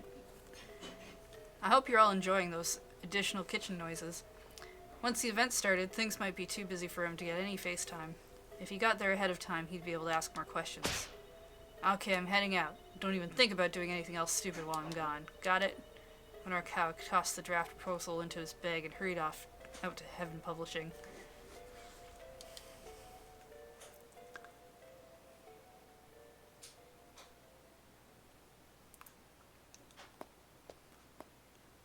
Preparations for the Burning Hammer drink sales demo seemed to be well underway when he arrived at the Nakane building. Minorikawa could hear voices from somewhere ahead as he made his way down the corridor. He knocked on the door and a tired-looking man poked his head out. Yes? Can I help you? Hi, my name's Minorikawa. I'm a freelance writer. I'd like to interview you about Burning Hammer. Huh? Oh, an interview? The man's face lit up with an enormous smile. Are you the person in charge then? Minorikawa asked. That's me. Name's Junichi Yanagishita. Thanks for your interest in Burning Hammer. Drink all you want and just burn those pounds away. Instant sales pitch, eh? Well, at least the guy was confident in his product. Is that tagline actually true? Minorikawa asked. The more you drink, the more you lose?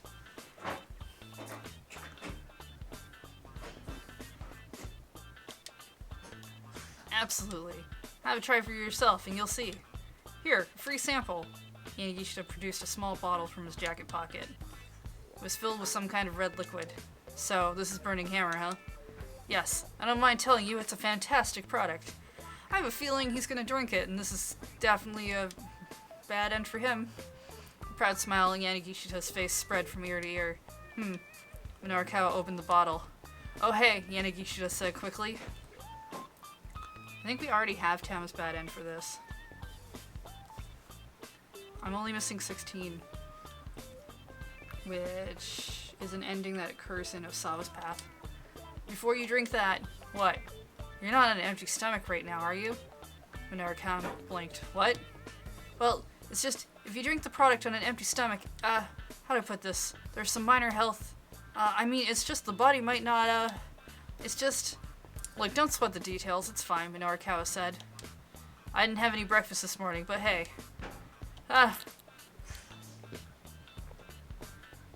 He tipped the tiny bottle back and drained it in a single go. Oh, poor boy. It didn't taste bad, really. In fact, it didn't taste like much of anything. Not much flavor, huh? He said. Well, yeah, it starts out that way in the beginning. Are you feeling alright? Alright, how? It's just, alright. Are you sure you're feeling fine? Look, what is it? Minorikawa asked. If you want to say something, just say it. Well, alright then. So it turns out that if you drink it on an empty stomach, some nasty stuff can happen. Nasty stuff? Meaning what exactly? Well, let's see. First, there's a tingling sensation on the tongue. Indeed, an uncomfortable tingling was starting to spread along Minorikawa's tongue. After that, your whole body starts to get hot, like, whoosh!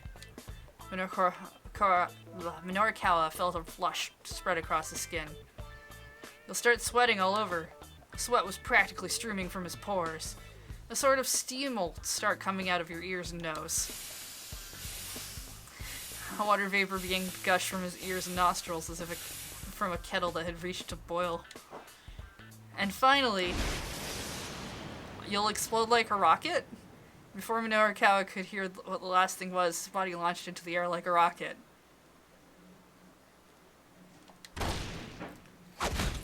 His head crashed into the ceiling and he crumpled right back to the floor.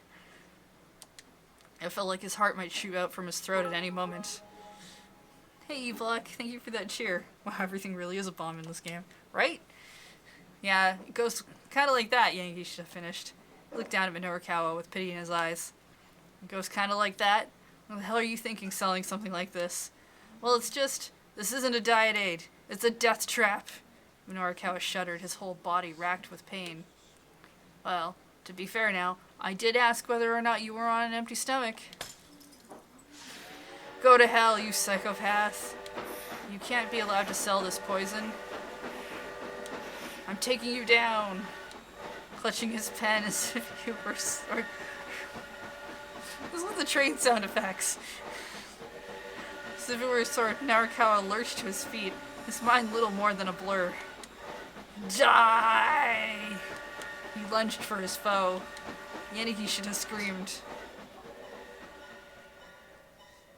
Well, that was weird. Over the course of the next 2 hours, Minorikawa chased the diet drink salesman around the building in a berserk haze. When someone finally alerted the police, it took 4 officers to subdue him. And when he finally came to his senses in his detention cell, the 4-star general gossip deadline had long since passed. He turned and faced the wall, muttering to himself. If only I'd eaten breakfast.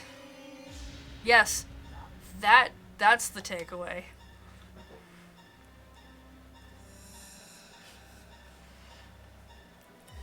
Feeling the burn.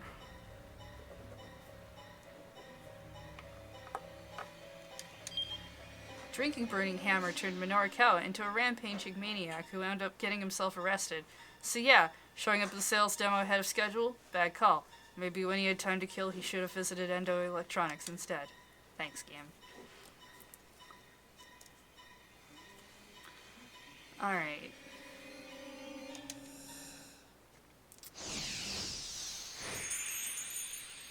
Hello? What are you? Okay, you're a white bookmark. I don't know what that means.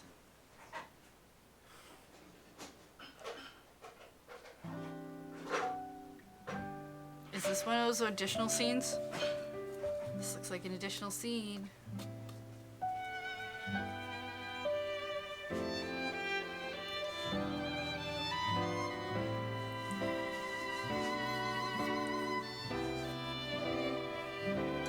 Oh, it's Susune's story. Okay, cool.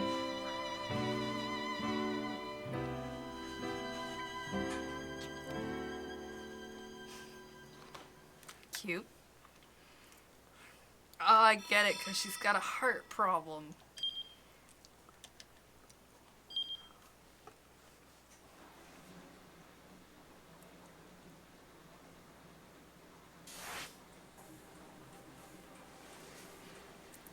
Okay.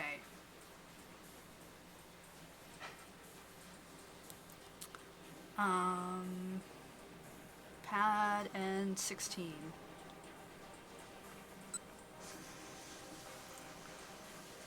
Norikawa, 11:30. First choice needs to be option B.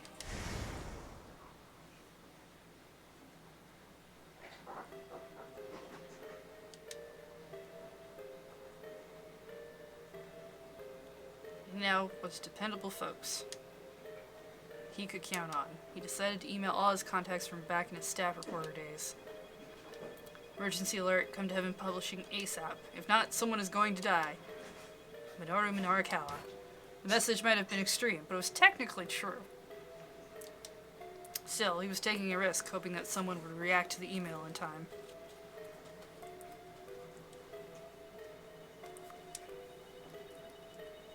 As it turned out, he got a response before too long. This is about Toyama, no can do, sorry. The bluntness of the reply made Norikawa wonder. Had Toyama been busy burning bridges? Before long, 2 more responses came in, but they were both contained a similar answer. No dice then. Waiting around for someone to turn up to help save the day was probably a waste of time. Alright, so then he does call up Chiaki. Wow, look at that phone. Alright, I think I should be able to go back to the timeline. Okay, and then the ending is supposed to be in Osawa's path. At like 11:55. Wow, that's a lot that goes on.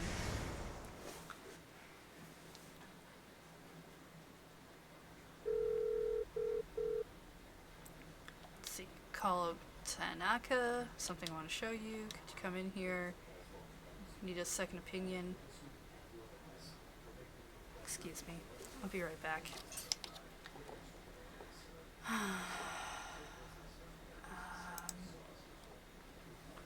There's my break screen.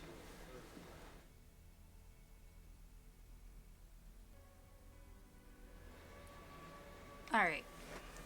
Where were we? Sawa called up Tanaka over the intercom. Something I want to show you.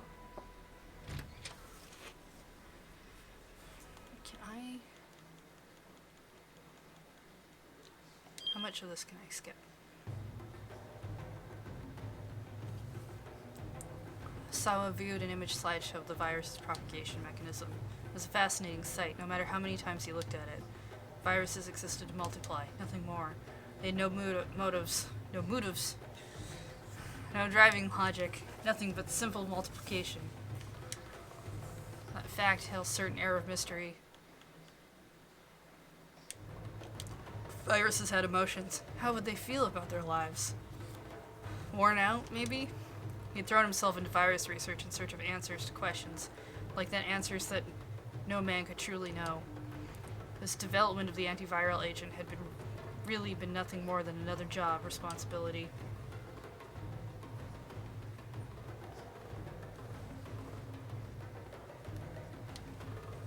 felt no particular sense of duty to protect people from a killer virus. He was just happy for the chance to play around with the UA day after day. Another email arrived in his inbox. Osawa furrowed his brow as he scanned the message. Emergency alert. Come to Heaven Publishing ASAP. If not, someone is going to die. Okay, I wasn't expecting this. Minoru Minorikawa. Heaven Publishing? Minoru Minorikawa? Osawa wasn't familiar with either of those names.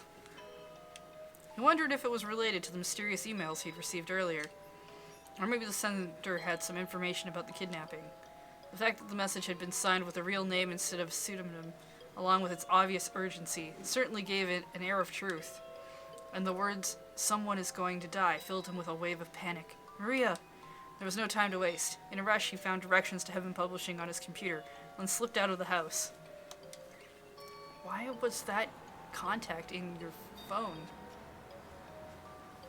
It took a good while to find his way to the multi-tenant building. The signs in front showed that Heaven Publishing occupied the 3rd and 4th floors. Osawa took the elevator to the 3rd floor. He peeked inside the offices, there only to find the entire place empty. The 4th floor was likewise deserted.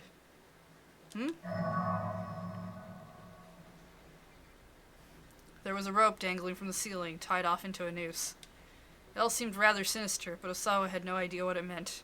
I mean, why would you? He waited a good 30 minutes, anxious the whole time. I don't know why they didn't take that down. The half hour turned to an hour, and then to 2. It seemed that no one was going to turn up. Osawa headed back to the 3rd floor. He decided to wait there for 1 more hour. By now he was committed. The extra hour turned into 2. Exhausted, he dozed off into his chair, and when he came to, it was close to sundown. Sunset already? He gazed out the window, the haze of sleep still clinging to his mind. He had the feeling he was forgetting something important, but the sight of the sun quietly setting over the cityscape made the crisis of life feel strangely distant.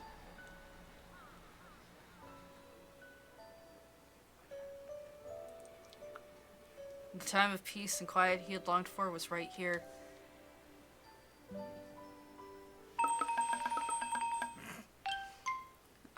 Hello.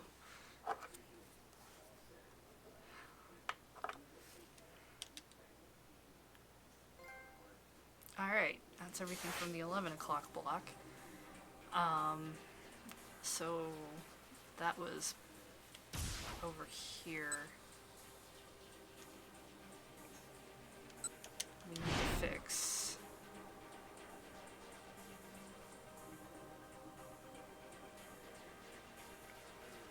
Right? No, that's 11:25. We need to fix this. Yeah, that was a strange ending. Okay, I need you to call Chiaki. Not send out an email to all of your contacts that somehow involves that other person.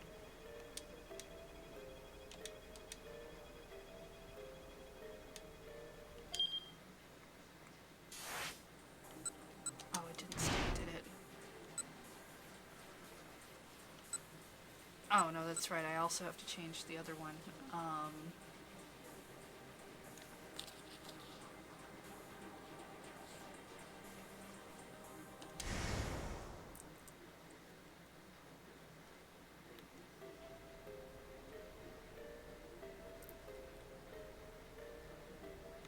Go to Dogenzaka.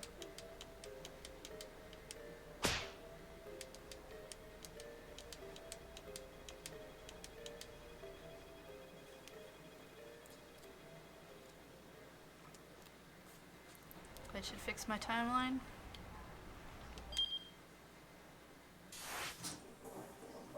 Alright, I didn't look at the hint for that bad end, did I? I think the hint for Osawa's bad end says that Minorikawa made a typo. And that's why you got the email. Ah. Alright. To the 12 o'clock block. I need first of all to see which ones I'm missing.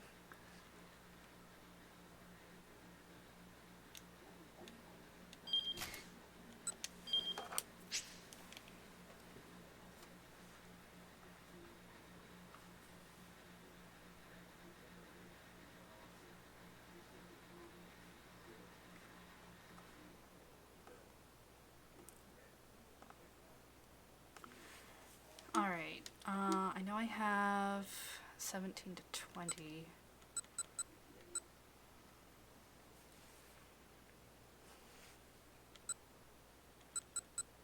I do wish I could order these a little bit better.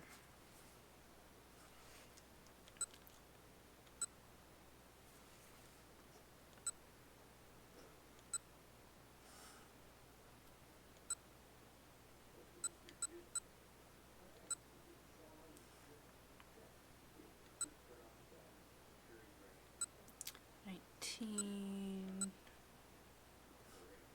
$30, $29, so that's $31.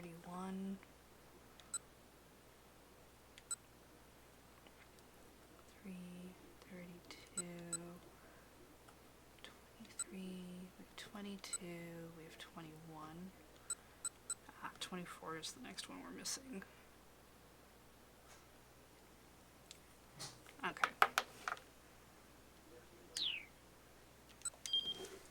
So, 24. Oh, we're only missing one bad end from this section. The Manure Cow's Path at 12:25.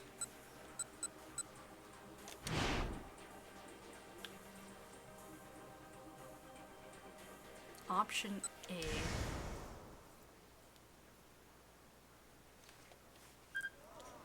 The weird, annoying sound. Right, I remember this. I remember us being like, no, concentrate. I need to be able to get to the bottom of this or I'll never be able to concentrate. Just where the heck is this sound coming from? He searched his surroundings for a moment and quickly discovered the noise was coming from his own bag. He pulled out one of the most important tools of his trade, a bug detector. It was on and had picked up a signal to a reporter information was life. That made owning a bug detector a sensible precaution in his line of work. With the device in hand, Minorikawa casually scanned the area. Eventually, he zeroed in on the signal. He stood up. Wait, didn't we do this one? Oh, that's right, because this ending actually occurs in someone else's path. That's why.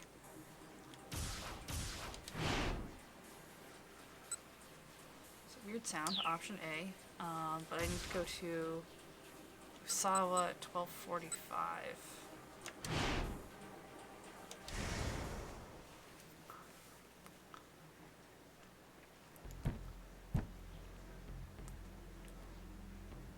He knocked on the door to Ai's room, but there was no response. It didn't look like she'd gotten back home yet. Usawa let himself in.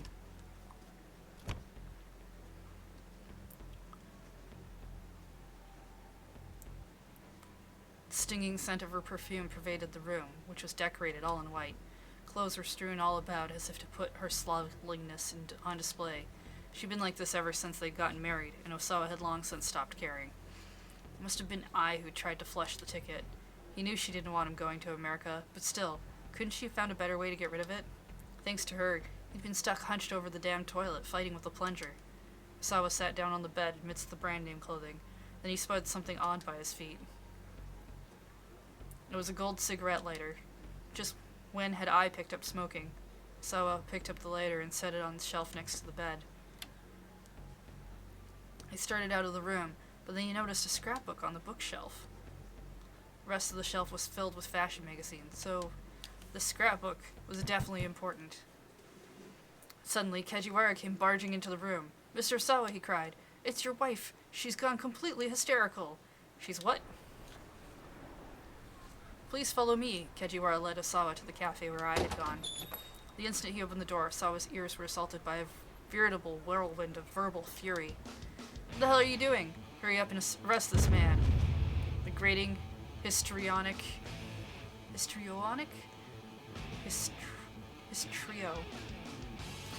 voice was none other than Ai's. hello, music. Ma'am, please, begged the officer she was verbally assaulting. I just need you to come with me for a while, so I can ask you a few questions about the situation. The officer looked nearly on the verge of tears. A strange man, not to be outdone by eyes shouting, added his own voice to the chorus. Hurry up and find that listening device. She's got one on her, I'm sure of it. Oh, shut up. Please, please shut up. He'd only just stepped out and through the door and already Osawa wanted to run away. The cafe was almost deserted. Probably the rest of the clientele had been driven off. What few customers remained were rooted to their seats, apparently afraid of getting caught up in the mayhem themselves. How dare you call yourself a police officer, I harped. This is dereliction of duty is what it is. Ma'am, please. The officer was in tears now. To think that good taxpayer money pays your salary. Ma'am, please. Recording a conversation without consent is a pretty serious crime, the other man railed.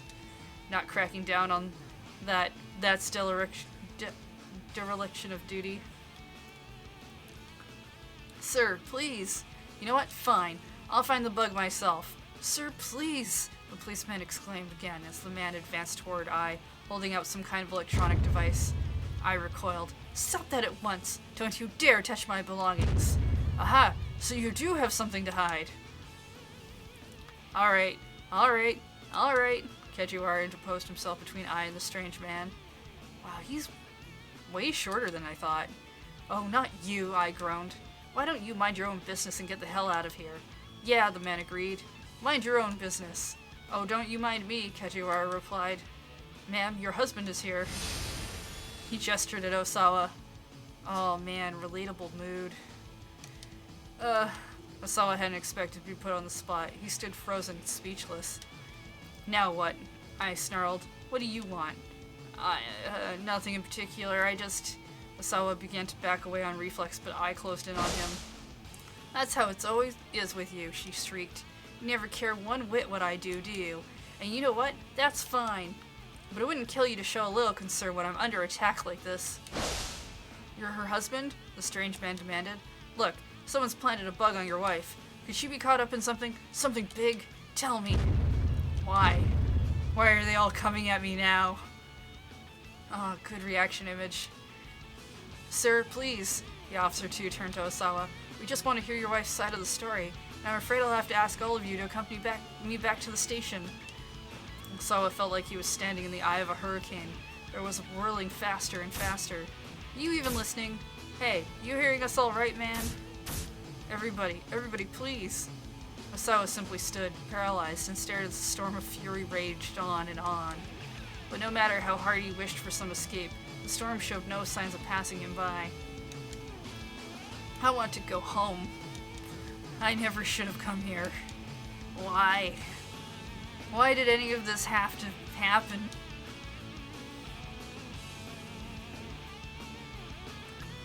Well, it had to happen because the game said I had to get all the bad ends.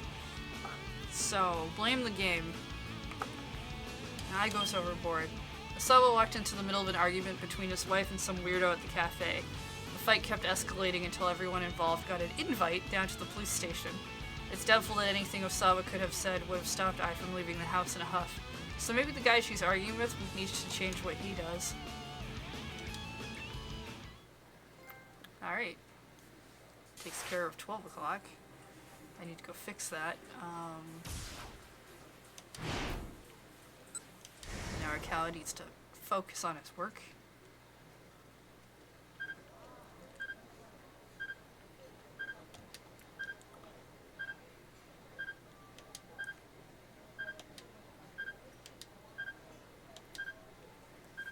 Alright.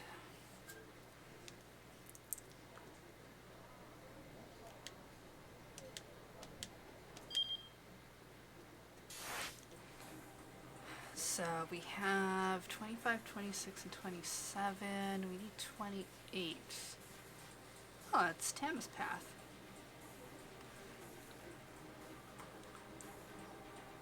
At 140.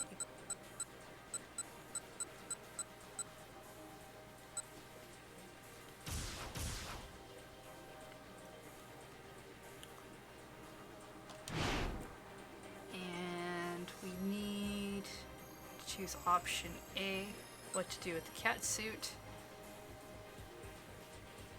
The ending is in Achi's path.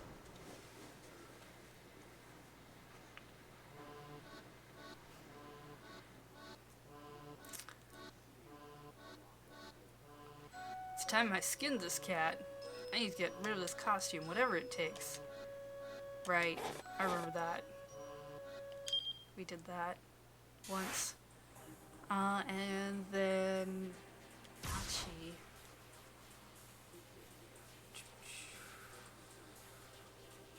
$150.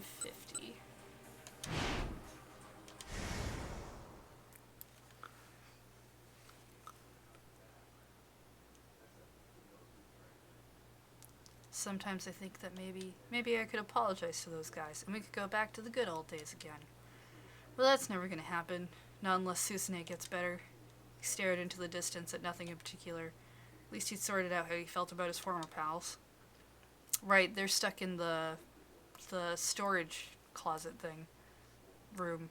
Shack. Thing. Is there nothing that can help your sister? She needs a heart transplant.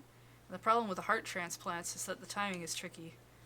Even if there's a donor available, the transplant has to be performed within 4 hours or things get dicey. Oh wow, I didn't realize. Someone with a heart that's a match for Susanne would need to die somewhere near her, somewhere they could perform the surgery within that 4-hour window. The odds of that happening are so small it would almost be a miracle, which is what my sisters have been waiting for. As she thumped the left side of his chest. If my heart would do the trick, I'd gladly let her have it. Damn it, and I've got a strong heart too. He thumped himself on the chest again and again.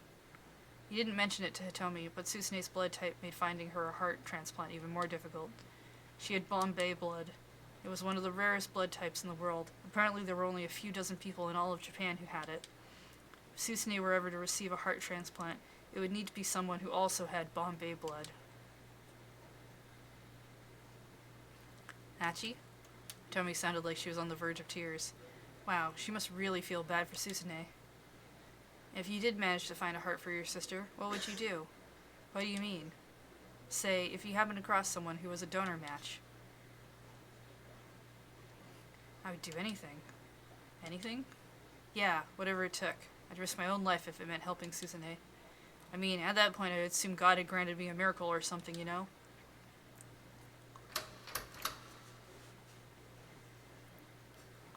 Mr. Tanaka? Fortunately for those two, it's not Mr. Tanaka. Right now, Tanaka is at the Osawa residence on his way to speak with Kenji, who's washing dishes after lunch. Hitomi's voice was barely a squeak. For a moment, all was silent. Maybe it's just a cat? Achi suggested. Or not. The doorknob rattled, ominously. You really think that's Tanaka? She asked. I'm not sure. If it were him, I think he'd probably say something. Achi grabbed Hitomi's hand. We better hide. The two of them slipped behind a large piece of plywood stage dressing. The door swung open with a loud creak. In stepped a cat. Oh, it's just a kitty cat. A giant kitty cat, walking upright. Achi and Hitomi stared in confusion as someone in a cat costume slipped into the room. There was something vaguely sinister about the fuzzy figure.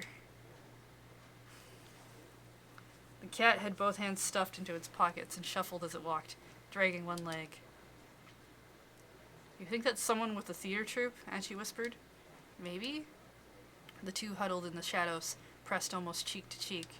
They watched as the cat rifled around inside one of its pockets and then pulled something out. It was a bundle of keys. No doubt the ones it had used to get inside.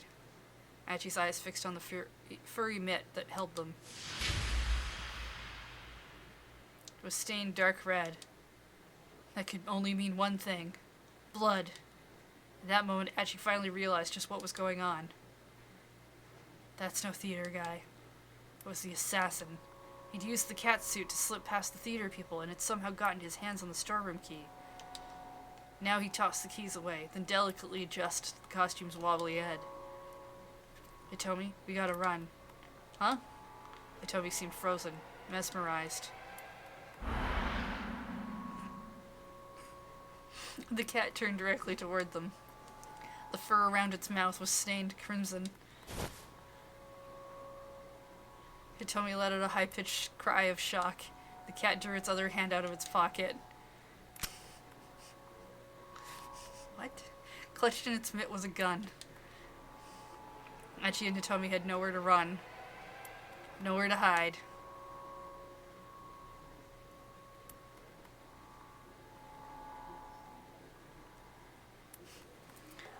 Yeah, what is up with that cat? Disguised in the cat costume, the killer managed to corner Achi and Hitomi, but where'd he get that costume? As it happens, it's Tama's fault. She tossed the suit away right after taking it off, allowing the assassin to find it and use it to deceive the theater group and gain access to the storeroom. Little could she have known. Alright. Weird.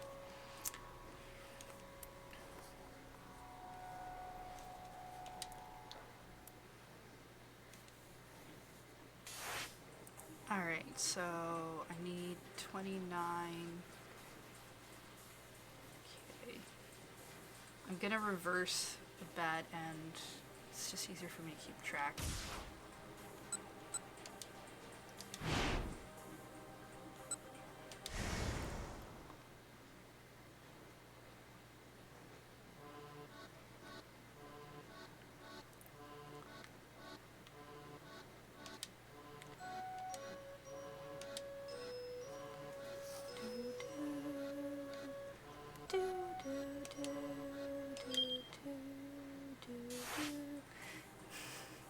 Yeah, the blood part doesn't make a lot of sense, does it? Alright, 29 requires us to choose a different path at 1 o'clock.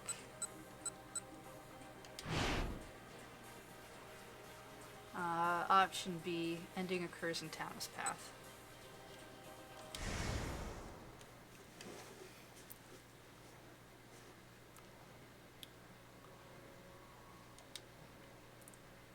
Alright, I racked my mind for this best conclusion, and then I arrived. I'll just have to find something else to sell. But what could that something be?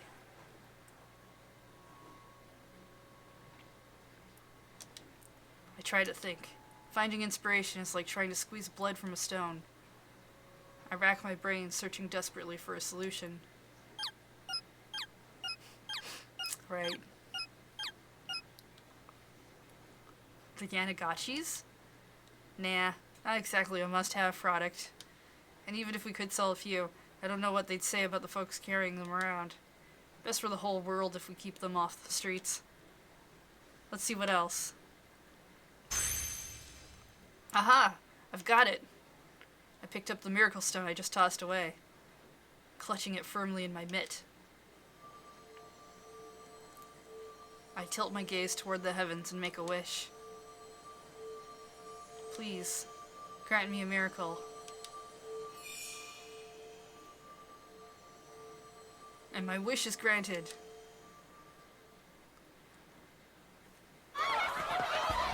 I'd like one, please. I'll take 10. Mr. Yanagishita can barely keep up with the demand as the crowd clamors for their miracle stones. Everyone is smiling and laughing, their bodies enthusiastically swaying to and fro. You are happy, and you are happy. You are all very, very happy. Standing on stage, I hold up my miracle stone, swinging it like a pendulum as I recite my magic little chant.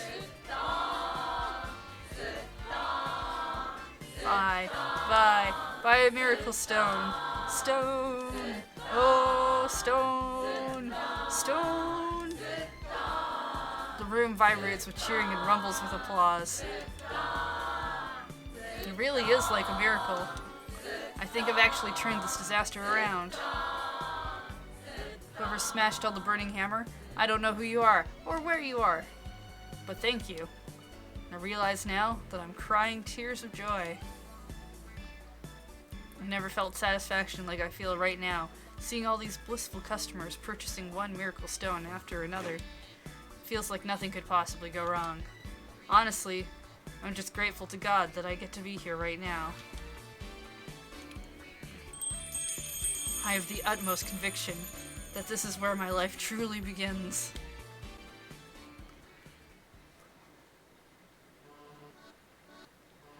It's not long after that epic sales event that I'm hired on by Yamato Health Foods Co. Limited.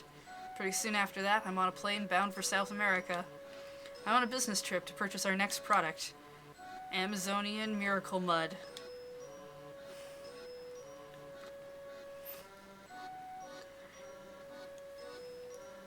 South American business trip. Tama prospers in her new life as an employee of Yamato Health Foods Co. This isn't but one possible future for her, and hey, maybe it's even a pretty decent one. Still, wouldn't you like to see what happens if she sticks to Burning Hammer?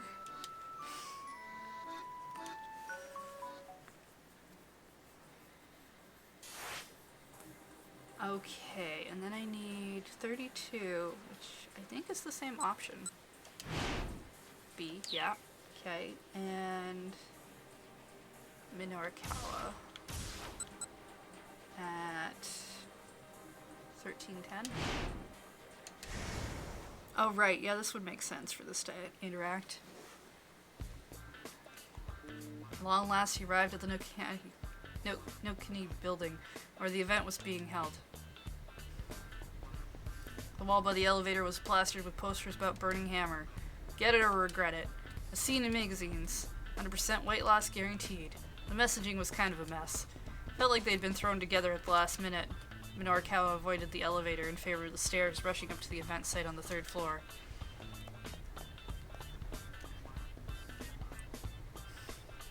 Emerging from the stairwell, he saw more posters on the wall pointing to the way to the sales demo. He followed the arrows to a room deeper within the building. Opening the door, he saw about 50 chairs, most of them occupied by female attendees.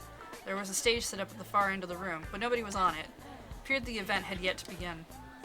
Minorikawa quickly looked over the crowd. Roughly half of the women were somewhat elderly.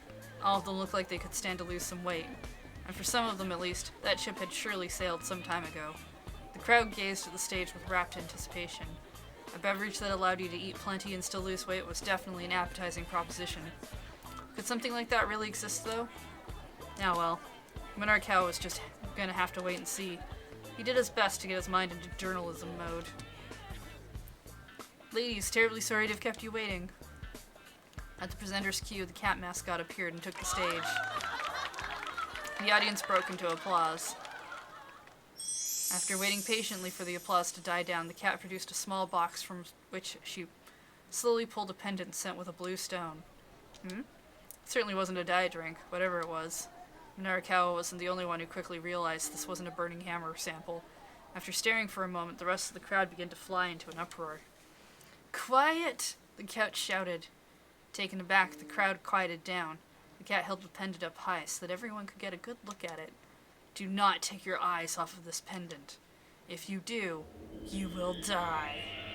Alright, that's a sales pitch of some sort. A jolt of panic shot through the room.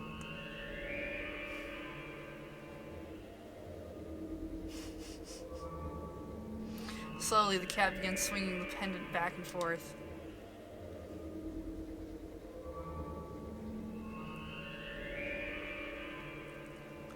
Minorikawa couldn't quite recall what happened after that.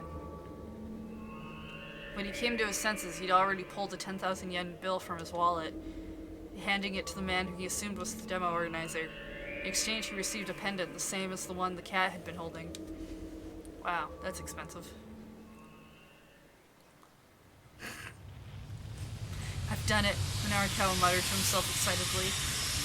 Clutching the pendant in his hand, he could feel the energy it radiated coursing through his body. The cat's monotone chanting from the stage sounded in his ears like a chorus of angels. Overwhelmed by a feeling of ecstasy he could scarcely contain, Minorikawa repeated his words to himself. "I've done it.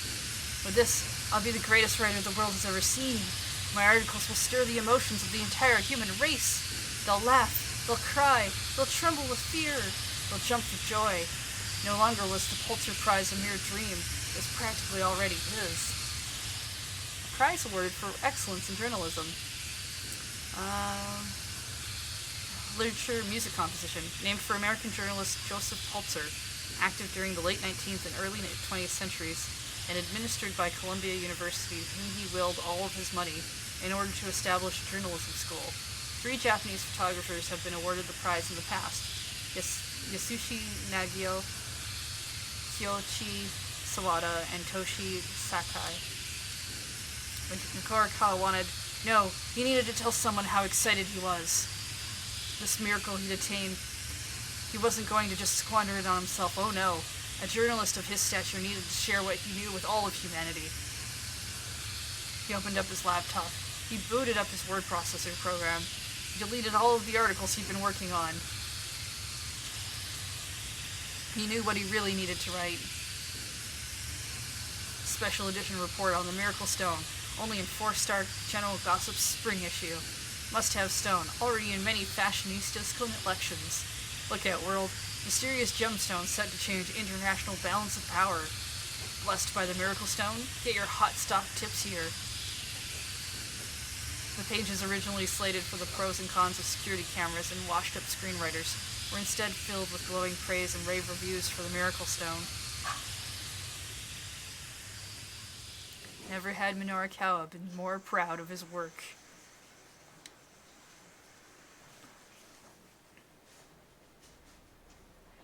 Back at 4-star General Gossip headquarters, Minoru Kawa handed his articles to Toyama, who was sitting glumly at his desk. Toyama looked them over slowly. Then there was lingering silence. Finally he spoke, his voice subdued, but his words crystal clear.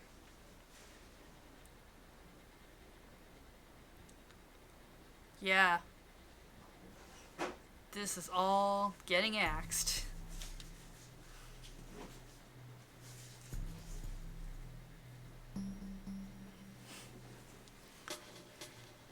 Axed.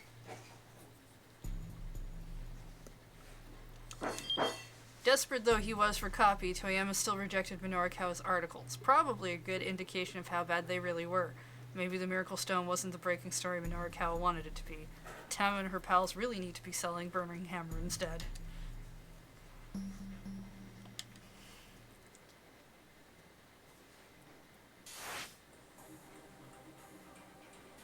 Okay, so now I need to reverse that. It's this one.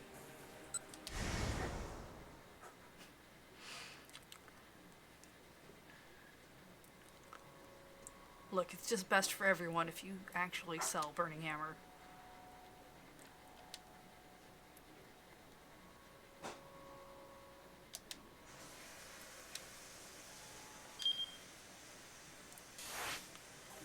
Okay, 33. 1305. Option A. Switch to Minoru Kawa at 1315. Continue till you keep it out. Alright.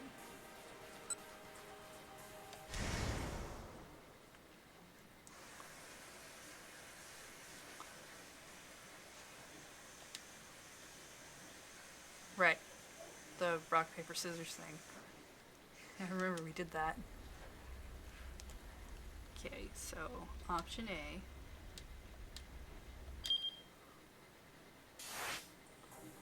Then we go to Minoru Kawa.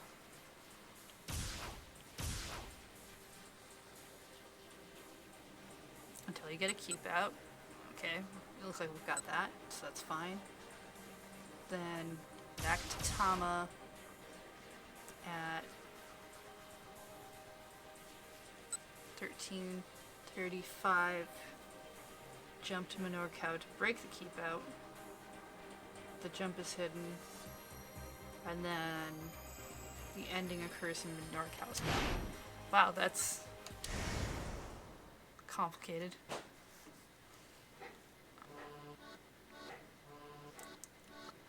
This is hidden at tip.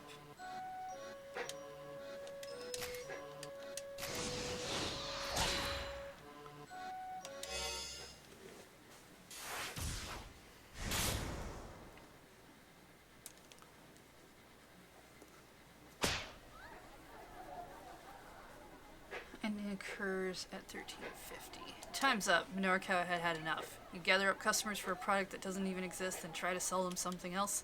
It's a classic con. You've got it all wrong. I'm selling Burning Hammer, I swear. Liar. I bet you're even planning on trying to hustle the props for those little magic tricks. What? No, I'm not. You gotta believe me. Oh yeah? Minarakawa sneered. Then just where is this Burning Hammer of yours, huh? Go on, tell me. He grabbed Yanagishita by the collar. Hey now, he's there, sir. Tell me. Please just let me go. I said tell me. I'm a pacifist. Yanagishita cried. You're a what now? Minarakawa scowled. A pacifist. I demand 3 million yen in reparations. Yanagishita shook free of Minarakawa's grasp, then shoved a hand in his face for a change. Reparations? Minarakawa faltered, baffled by this unexpected counterattack. Yeah, pay up, Yanagishita demanded. 3 million yen in reparations. He seemed to have forgotten his customers entirely in his fury. Don't be absurd. Now I know you're a journalist, muckraker. Only a journalist would stoop so low. Hey everyone, look here. This man just assaulted me. Huh? Wait, hold on, I was just... Right here, folks. Everyone can bear witness to the true face of the media. It's people like this guy who go around besmirching fine, upstanding citizens with hogwash. Hey, wait just a minute here. You're the one who's trying to sell a product that doesn't even... Wah! Yanagishita broke into a sudden fit of wailing. Minarakawa turned to look back at the approaching crowd. Its members glared at him with accusation. Ladies, Yanagishita begged, his voice interspersed with sobs. I am so sorry. This amazing diet aid that I was planning to offer to you all for a reasonable price, but turns out I won't be able to sell it after all. This man is going to write a piece about how my product is bogus. My company's reputation is going to take a huge hit, and because of that, I won't even have a product to sell you, and it's all going to be his fault. As he choked out his words, Yanagishita dropped to his knees in defeat. That's when the riot started. Wow.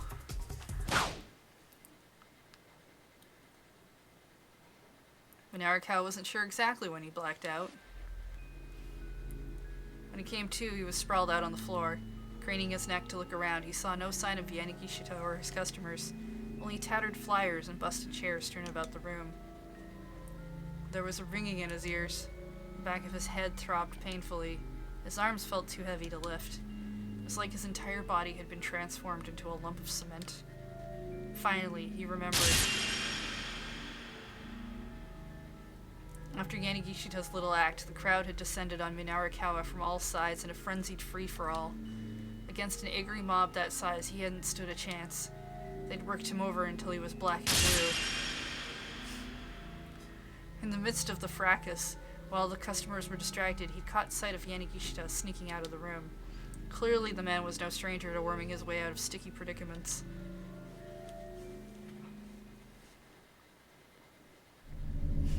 Oh, right. Now, as he tried to piece together what had happened next, a mysterious figure loomed into his blurry vision. It sported pointed ears atop its enormous head, along with a big, broad mouth. Whatever it wasn't human. Has death come for me at last, then? A smile of delight crossed Death's face. No doubt he had indeed come to eject Minarakawa from his mortal coil. If you're here to finish me off, then you're welcome to try, Minarakawa growled. But only if you beat me in a challenge fair and square. Minarakawa had never been one to give up easily. Even now he refused to go down without a fight. A challenge, you say? Asked Death. Still, the bright grin on his face remained. That's right. I challenge you. That was all well and good, but Minarakawa's strength was gone. At best, he was only able to move one hand. Rock, paper, scissors, Minarakawa said. In his current state, that was all he was capable of. Nonetheless, it counted as a challenge. If you beat me, he went on, then I am yours to do with as you please. For a while, Death was silent, and then he nodded deeply. All right, then. I accept your challenge. And so, Minarakawa and Death held out their hands.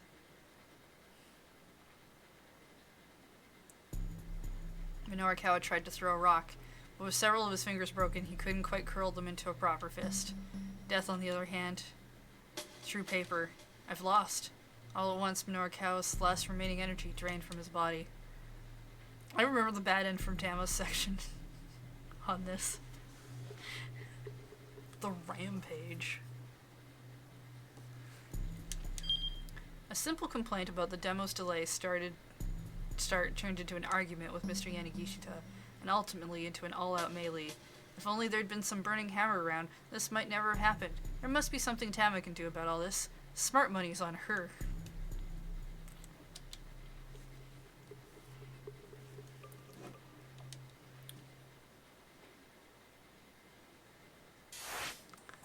Alright, so...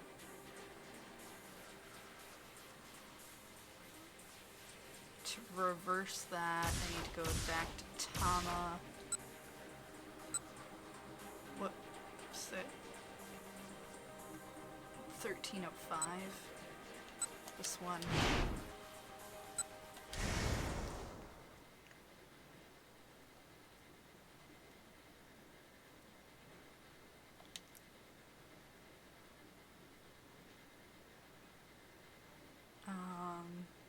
Alright, looks like I did the rhyming game one.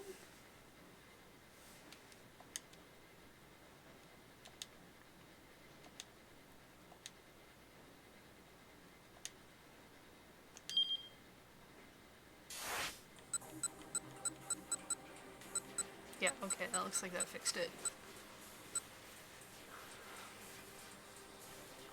So 34, Kano's Path.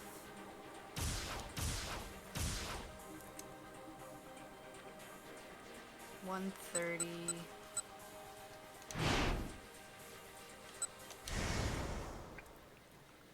Option B.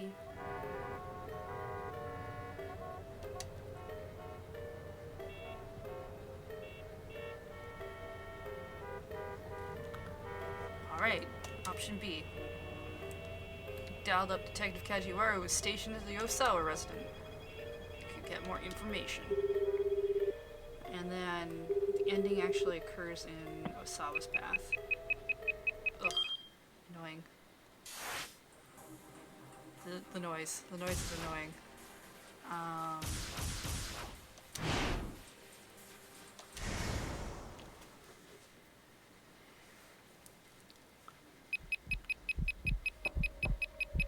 Mr. Osawa? It's Kajiwara. Ah, perfect timing. Osawa hurried to let the detective into the study.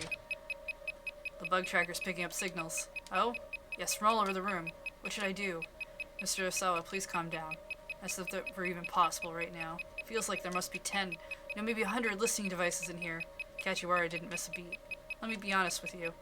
That bug tracker is... All of a sudden, a different noise cut in over the bug tracker. Kajiwara here. Kano? Kajiwara's customary nonchalant expression vanished into a sudden seriousness. Sorry, hold on, he continued. Can't really hear you. He headed out of the room, the phone clutched to his ear. Osawa was left to wonder what the detective had been about to tell him. The bug tracker was what? What the heck was going on? The sound wasn't stopping. Deciding that he better do something, Osawa took the bug tracker and checked behind his bookcase. It didn't seem like the signal was coming from back there. He proceeded to pull each and every one of the books out of off the shelf. Nothing. He checked the area around his computer. He scanned the monitor, the case, the power outlet. He found nothing that would be a listening device anywhere. He found a small screwdriver and dismantled the mouse. The brown circuit board was lined with chips, but nothing appeared out of the ordinary. And still the mechanical sound continued mocking him. Just try to find it. Go ahead. Look everywhere. Beep, beep, beep, beep, beep, beep, beep, beep, beep, beep, beep, beep, beep, beep, beep. He was being ridiculed. The sound just wouldn't stop. And still the time ticked past. Had it been 5 minutes? 10? Maybe more? He began to lose hope that he could find the listening devices and even stop caring. Instead, he was overcome with the feeling that this room, which for years had been his sanctuary, had ceased to be his own. It was as if something other than had intruded and laid claim to his personal space. In his fevered mind, he began to hear the tracker's sound as a high-pitched laugh. And a cursed, relentless noise, cruel and taunting, the mockery of the devil himself. Osawa hurled the bug tracker against the wall. Then he picked it up, only to smash it back onto the floor. Then he stomped on it ferociously. There was a satisfying snap, accompanied by the sensation of the thing being crushed underfoot.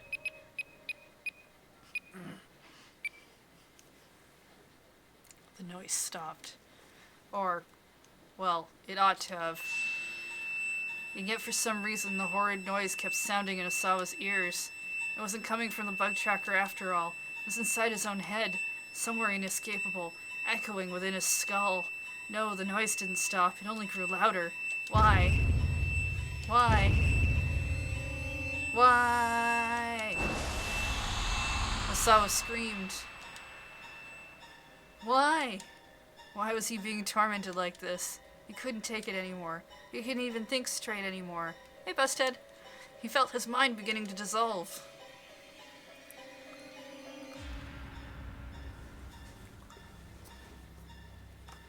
Brain freeze. Sure. I don't know if I'd call it that. The incessant beeping from the bug tracker wound up driving Osawa out of his mind. Like Kajiwara was about to say just before he got the phone call was pretty crucial for Osawa to hear. Unfortunately, the call distracted him, and he left the room before he could finish his thought. Things could have gone differently if only someone hadn't called Detective Kajiwara right then. Whoops. Alright, well that gets us past the 1 o'clock endings, though. So we need to fix that in Kano's timeline. Yeah.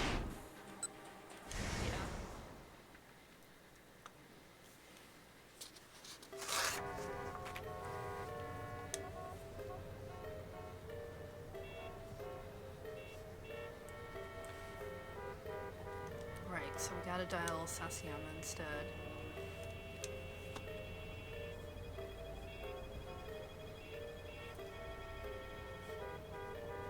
And that should fix that. Good. Oh, I should have just stuck in there to look at the timeline to see what I need next.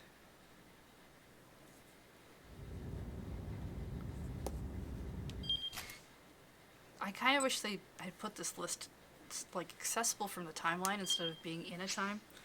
Would have been nice.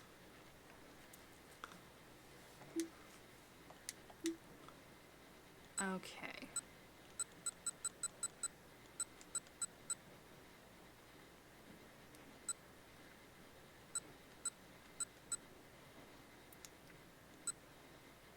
So we got 34.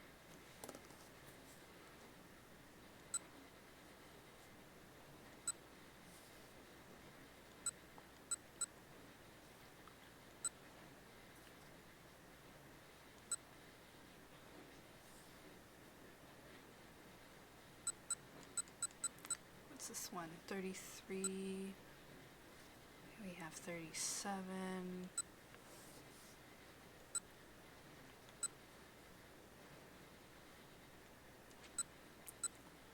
oh, we are missing 36 as well. I know we're already missing 35.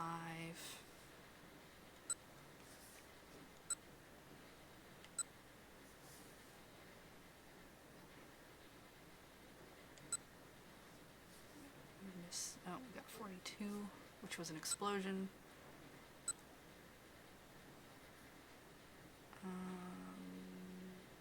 Yeah, okay.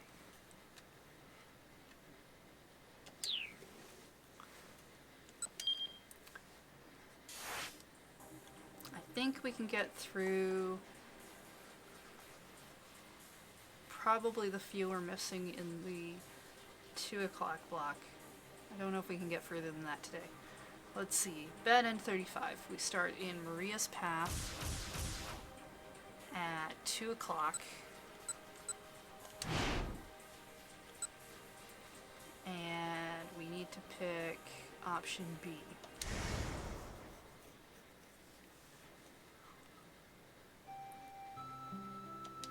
Alright, what should I do? Right, with the... she got the suit off, and how should she deal with it? Well...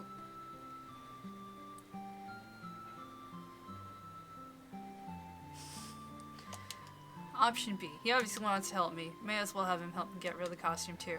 Sure, if you don't mind, I say.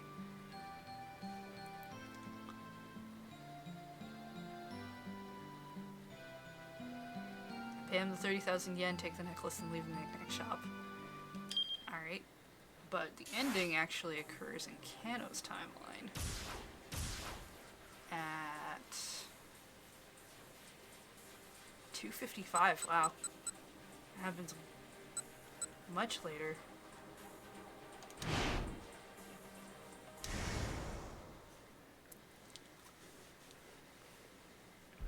Side note, this gets my vote for most bizarre ending in the entire game.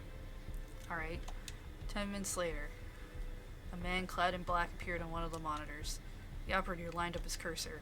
The comparison check confirmed that it was Al Carawan. Yes, Kano hissed, pumping his fist. Oh, right, they were trying to find the thing at this point. It appeared that their quarry was simply walking around town, calm and composed. Kano radioed in Al Carawan's location to Kuze. All units intercept the suspect on the double, Kuze ordered.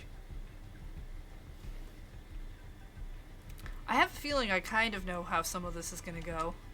Kano will provide guidance using the surveillance monitors. I assume his cosplay cop friend is going to show up in the suit. What else is going to happen? This is going to be interesting. They saw Al Carawan stop in front of a cigarette vending machine. Was he waiting for someone? Sasayama, reporting, I've got eyes on the mutt. Kano's partner had evidently been nearby. I'm making the arrest, he said. There was a note of courage in Sasayama's voice. He came into view on the monitor, walking casually. Yep. At some point, he ditched his anime nerd costume for a cat mascot suit. Oh no, Kano muttered. That getup's going to make Sasayama stand out like a sore thumb. Shoot! The mutt spotted me. I'm going in pursuit. Sasayama slipped out of the camera's view. Whoa, what gives? Let go of me. You're Mr. Yanagishita, right? Look, I'm sorry, but I really need you to return that costume. The voices came in over the wireless. It sounded like Sasayama was caught up in an argument with someone. Sasayama, Kano shouted as he eyed the monitor. Kano, I need some help here. Requesting emergency backup. The line went dead before Sasayama could finish. Well, at least we're not going to see him die again. Or, I guess he doesn't end up dying, but still. Kano didn't have the faintest idea what was going on, but obviously his partner needed him. He rushed out of the precinct.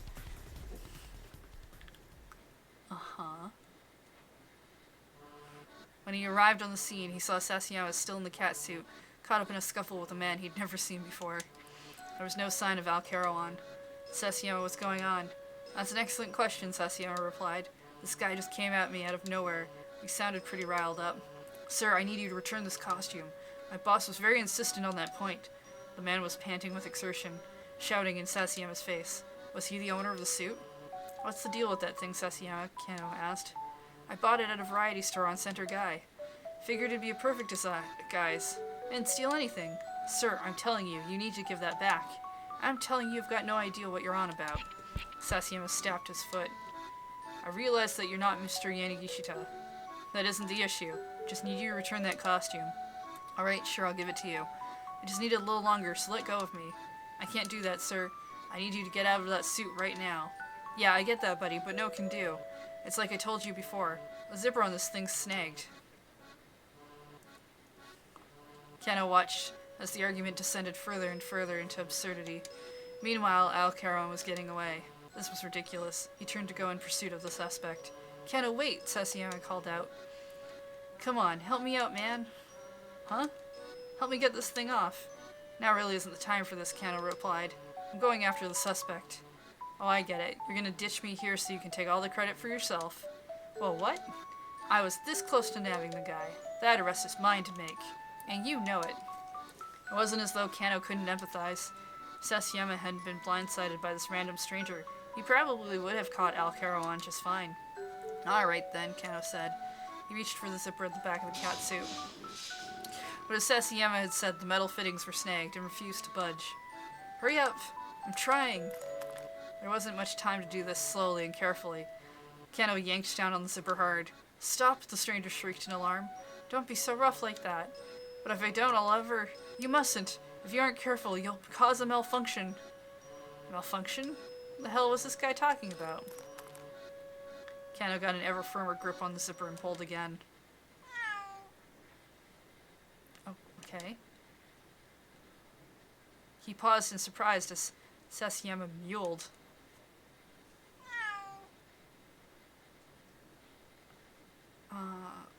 Okay. Again, Sasayama let out a little cry, except it didn't sound like Sasayama's voice at all. Guys, Sasayama said. There's something making a rumbling noise inside this thing. He sounded pretty alarmed. Uh-oh, said the other man. It has started. Wait, is this cursed? His face went pale. What are you talking about? Sasayama demanded. What's started? The man hesitated, then seemed to come to a decision. Well, you see, this is no ordinary cat costume. Meaning what exactly? Our shop rented this unit out by mistake. Oh, I had no idea it was anything so horrifying. Not until the boss filled me in a little while ago. What's horrifying? You're not answering the question.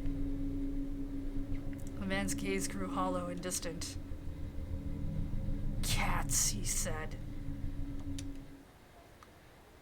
For a moment, there was only silence.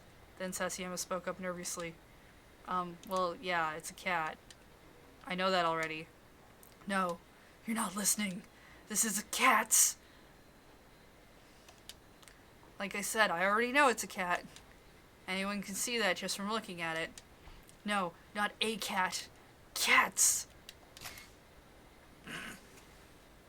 I wasn't prepared for that photo. Costume as transmission system, developed by Far East Costume Rental's high-tech department. There was an official corporate notice stating, this is just a prototype and potentially dangerous, so do not lend it out under any circumstances, but it was accidentally rented by mistake. Uh-huh. Uh-huh. Uh-huh. Meow, meow, meow.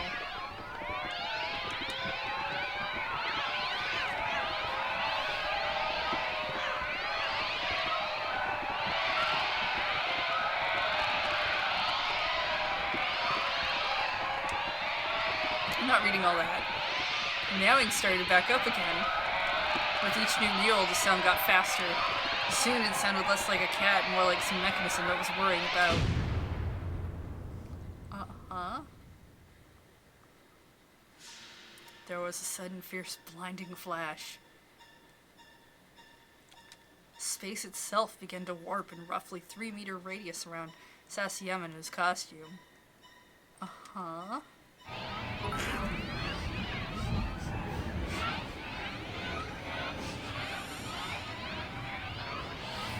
A moment later, Kano and the others had vanished.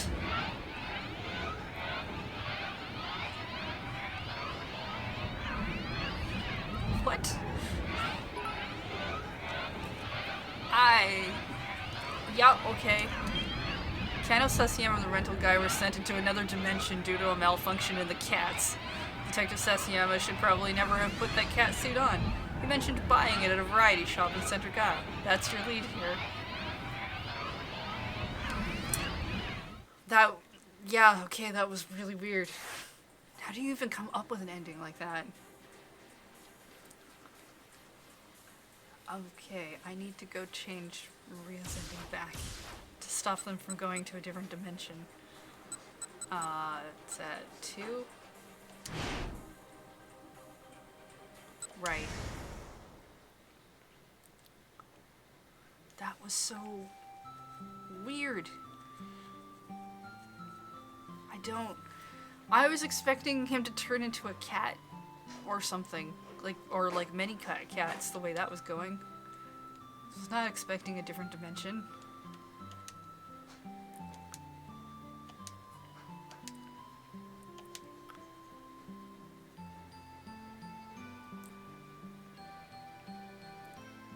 Alright, timeline fixed. So, next is 36. It's at 2:30. Yes, here. Ending occurs on Achi's path. Ah, yes, because they cross paths here.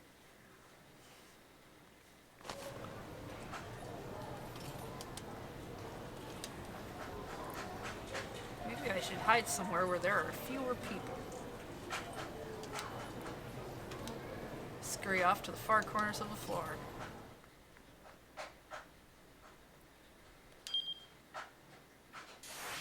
And then we need to go to Achi.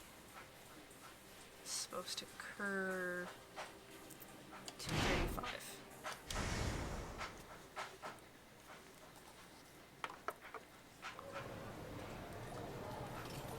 And she took the escalator down to the 3rd floor, and there was Hitomi standing in the open, after he'd been searching for her high and low.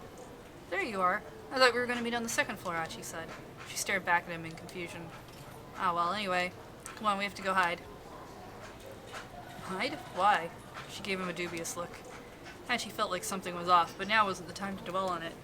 Because those guys might have found us? They're outside. He took hold of Hitomi's hand. Hey, let go, it gives. She quickly yanked her hand away. Huh? As Achi tried to make sense of the way she was acting, she took off down the corridor. Hey, Hitomi! And hurried after her. It's like changing her clothes had also changed her personality. Still, he couldn't just leave her alone. The kidnappers might well be closing in. He stayed in pursuit of her, trying not to draw too much attention. He headed in the direction Hitomi had gone and came to a stairwell. What the hell is going on? Had she gone up? Or down? As she frowned in consternation. He stopped right there. He heard shouting from down below. Then came the sound of footsteps rushing up the stairs. Hitomi? Hello, bad end music. I can hear you already. Just lurking around the staircase corner. Was someone chasing her? Achi bolted down the stairs before he could mull over it too much. Down on the landing, he ran into a man who was pale in the face. You gotta help me. The man went and cowered behind Achi. 2 thuggish-looking men came up the stairs after him. Hand him over, kid. Yeah, don't make us do nothing we'll both regret. 2 guys bullying some frail old man, Achi huffed. And you want me to just turn a blind eye while that goes down? Yeah, that's not gonna happen. The younger fellow, the one who looked like a small-time gangster, sneered. Oh, you're gonna want to turn a blind eye to this, little man. This is gonna get bloody. By the way, Achi asked, either of you see a girl around here? Super cute, about yay tall. Poof. The gangster suddenly threw a jab with his right fist and Achi dodged on reflex. The punch wound up catching the man hiding behind him right in the face instead. Oh, whoops. Achi realized his mistake a moment too late. Oog. The man splayed out onto the floor. Whoa, my bad, Gramps. You okay? Achi hunkered down and slapped the man in the face. Hey, come on, stay with me. It's no use. I'm done for. Please, look after Hana, Mino, Rikawa. The man's muttering was all but incomprehensible. Hey, Achi said, this guy seriously needs to get to a hospital or he's in big trouble. You guys go call an ambulance. He needs... Well, that seems... much. When Achi looked back, the guy in the sunglasses was standing over him, holding up a fire extinguisher. Wait for an ambulance when the fire department's already here. The butt of the fire extinguisher came down onto Achi's face. But I didn't call for the fire department.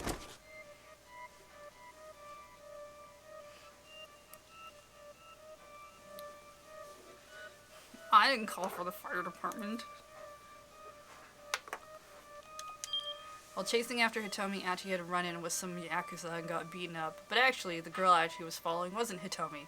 In order for Achi to avoid this disastrous fate, that girl needs to run off in a different direction. Alright.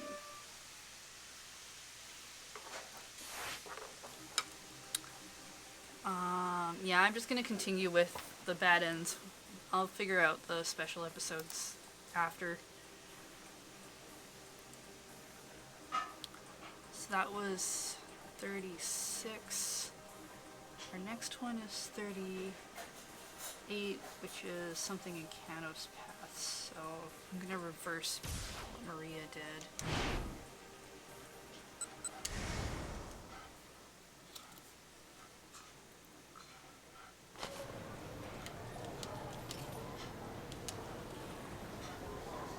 Head to another floor. That out of the way. And then we need to go...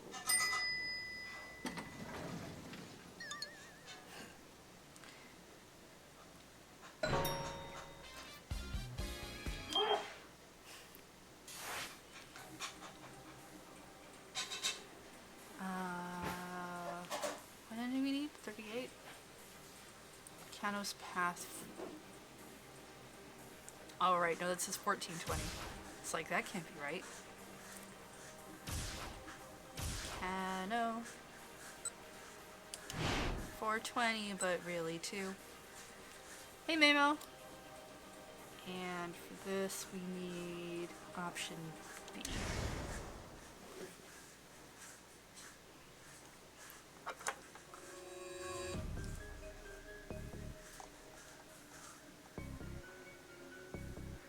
Okay, we do this one, we need 3941, and then that'll get us all of this block done. So this needs to be option B.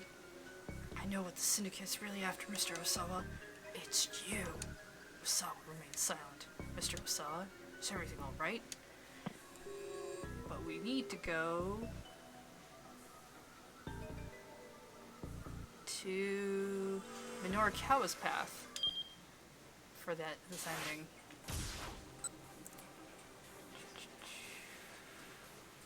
420, 230.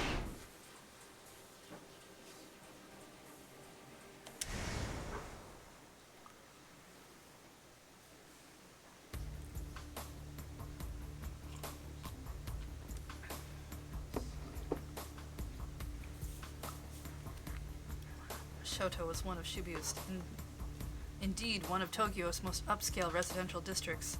Wherever one looked, there were stately manor houses giving off an imposing air, sending the message that this was no place for the common folk. Right here's fine. Minorikawa directed Kimizuka to pull over. Alright, taxi man. I like taxi man. Wait here for me. I'll be right back. Hopping out of the taxi, he checked the nameplates of the nearby homes. Ah, here we go. He'd spotted a nameplate that read Osawa. Kenji Osawa, huh? The name nagged at him somehow. It had been in the back of his mind forever, since he'd seen it in the phone book back at the cafe. Had he heard it someplace before? He walked up to the gate and pressed the button. Even the little chime it made when pressed sounded elegant. I mean, sure? It didn't really seem that elegant to me. It sounds like a normal doorbell. Minorikawa waited, but there was no response. He looked at his watch. It was 2:30 now. His interview was supposed to have started already.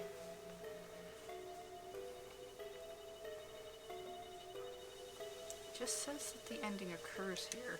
So he wanted to meet with the twins first if it was possible. He had to make a choice. Let's just wait a bit longer and see what happens, I guess. 5 more minutes. Front door flew open. Several men came rushing out and surrounded Minorikawa. Whoa, what? Minorikawa blurted. What gives? We have Material Witness A in custody. Huh? Material Witness A? What are you talking about? Just who do you think I am? I'm Minorikawa. Hey, come on, let me go. Despite his protests, the men held on to him, flashing police badges. They refused to explain what was going on. This is an unlawful arrest. All it'll take is one blurb from me and you're all fired. Do I make myself clear? You even listening to me? Hey, listen up. Listen to me. But Minorikawa's voice was drowned out. Lost, amidst the detective's frenzied shouting.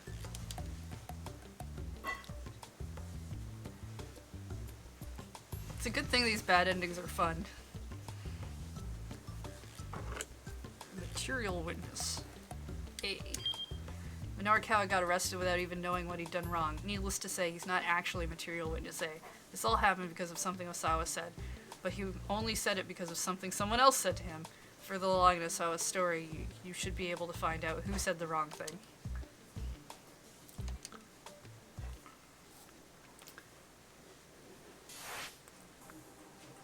Okay, so let's go fix what Kano did.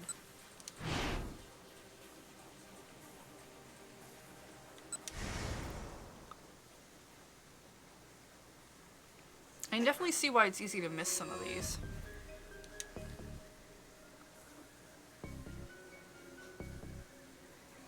Alright, so it's a Tommy.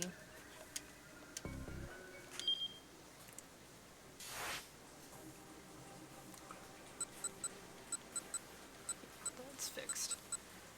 Alright, 39 is... we gotta go to Sawa at 2:30. Pick option A. Right. Yeah, because this is where Minoru Kawaso shows up. You deal with it. Osawa was in no state of mind to receive a guest. I can't do that, sir, Kajiwara said firmly. We can't let the kidnappers learn that there are detectives here. Then have I take care of it, Osawa told him. Kajiwara headed off. Alright. Norikawa, 2:30.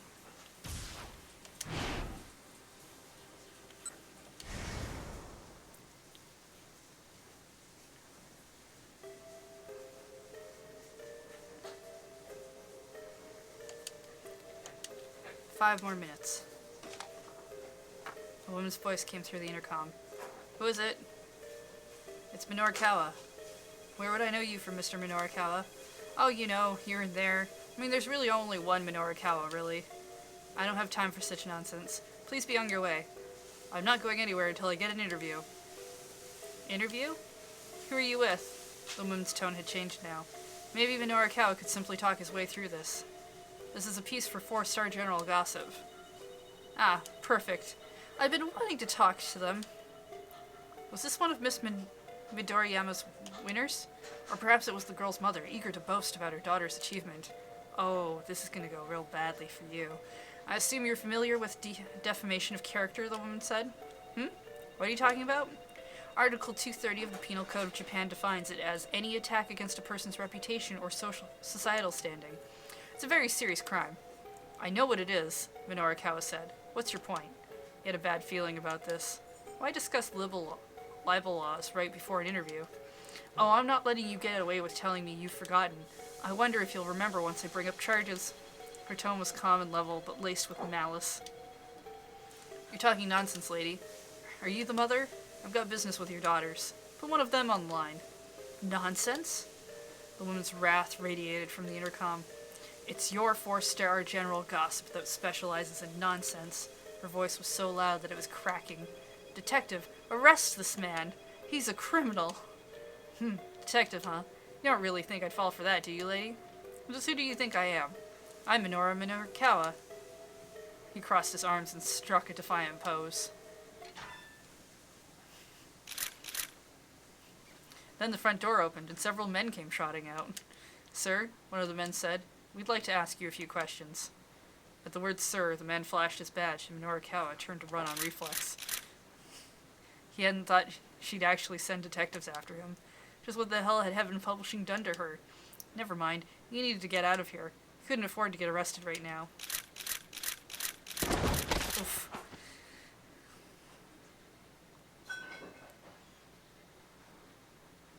Out with it. You abducted that girl, didn't you? Detective, you keep asking me the same question over and over. And I'll keep on asking until you tell me the truth. Look, ask all you want, but I can't tell you what I don't know. Then let's go back to the beginning, shall we? Oh, cut the crap. I don't have time for your games. As a matter of fact, you have plenty of time. I can assure you of that. The stubborn detective flashed him a grin.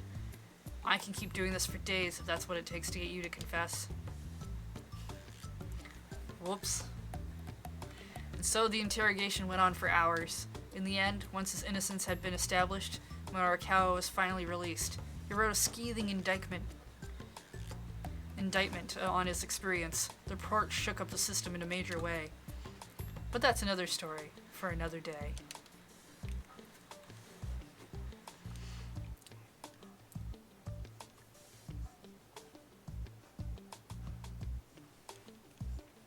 Wrongly accused.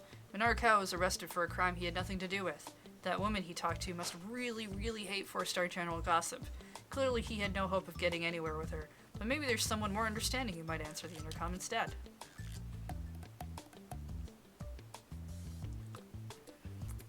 Okay. So, that's the last one we have for this section that we're going to do tonight is 41, which is in Kano's path.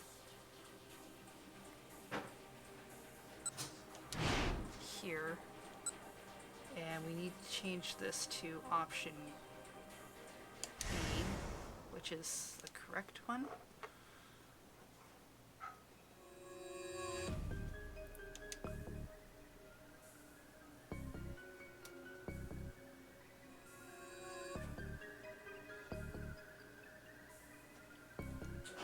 Ah, I see.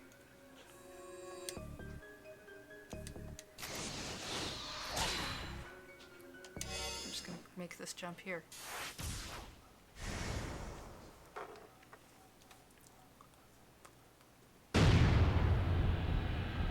What? Osawa was so startled that his voice caught in his throat.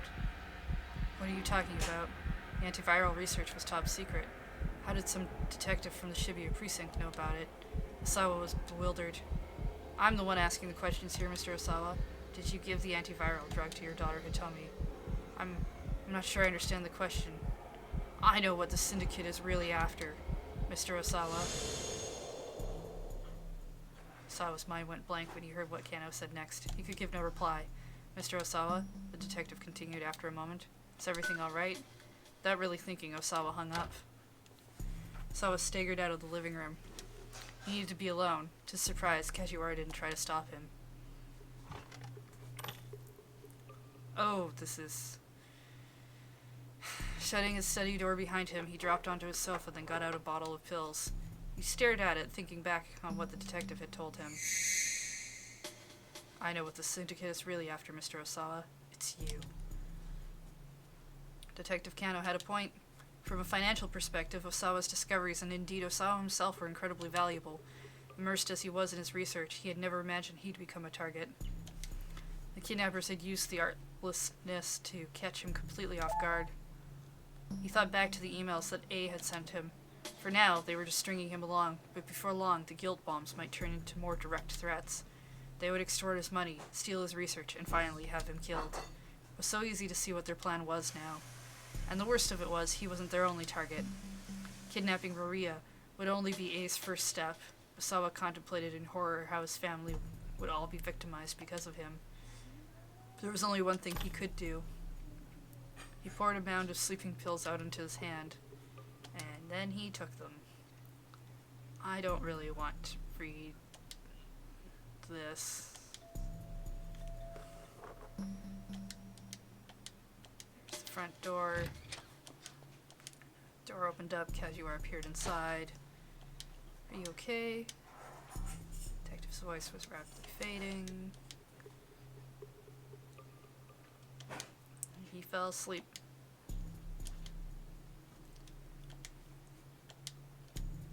He has come for me. Those were his last words. Yikes.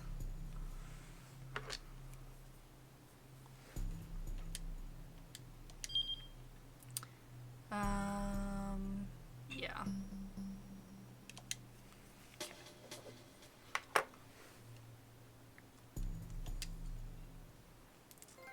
That's a downer to end on. Need to fix that.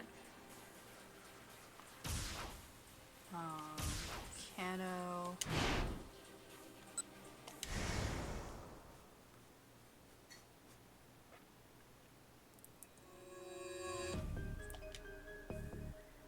Hitomi.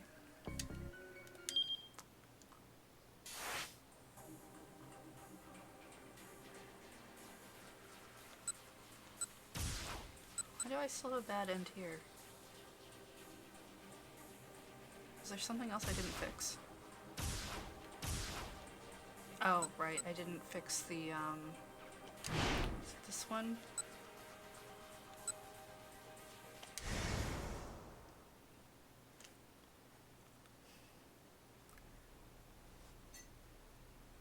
Yeah, I didn't fix this one.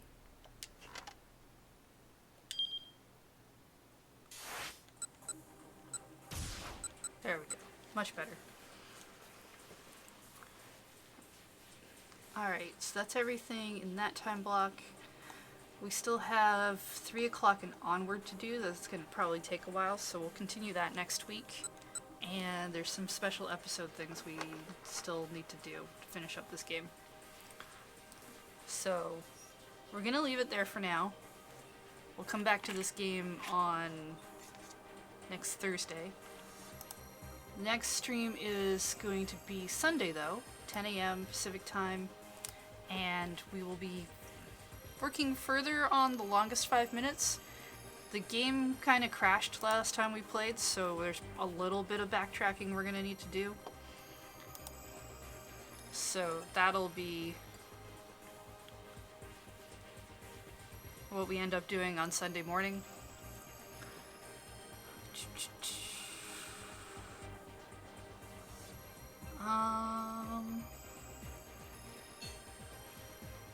Who should we... I'm gonna actually take us to go raid Finjico, because they're online right now. They're doing a 5th birthday stream. Looks like they're playing Night in the Woods. I don't know if you're familiar with the company, but they do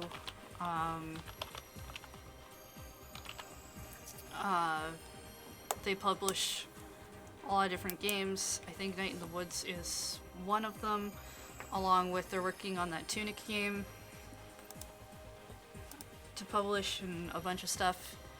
They seem great. I don't know what their stream's gonna be like, but there's only a few people in there. Might as well go check it out and say hi. So thank you for hanging out, everyone, for subbing, following, lurking, chatting, helping me figure out some of the Drazoth, especially for helping me find a better walkthrough. And I'll see you on Sunday. Take care.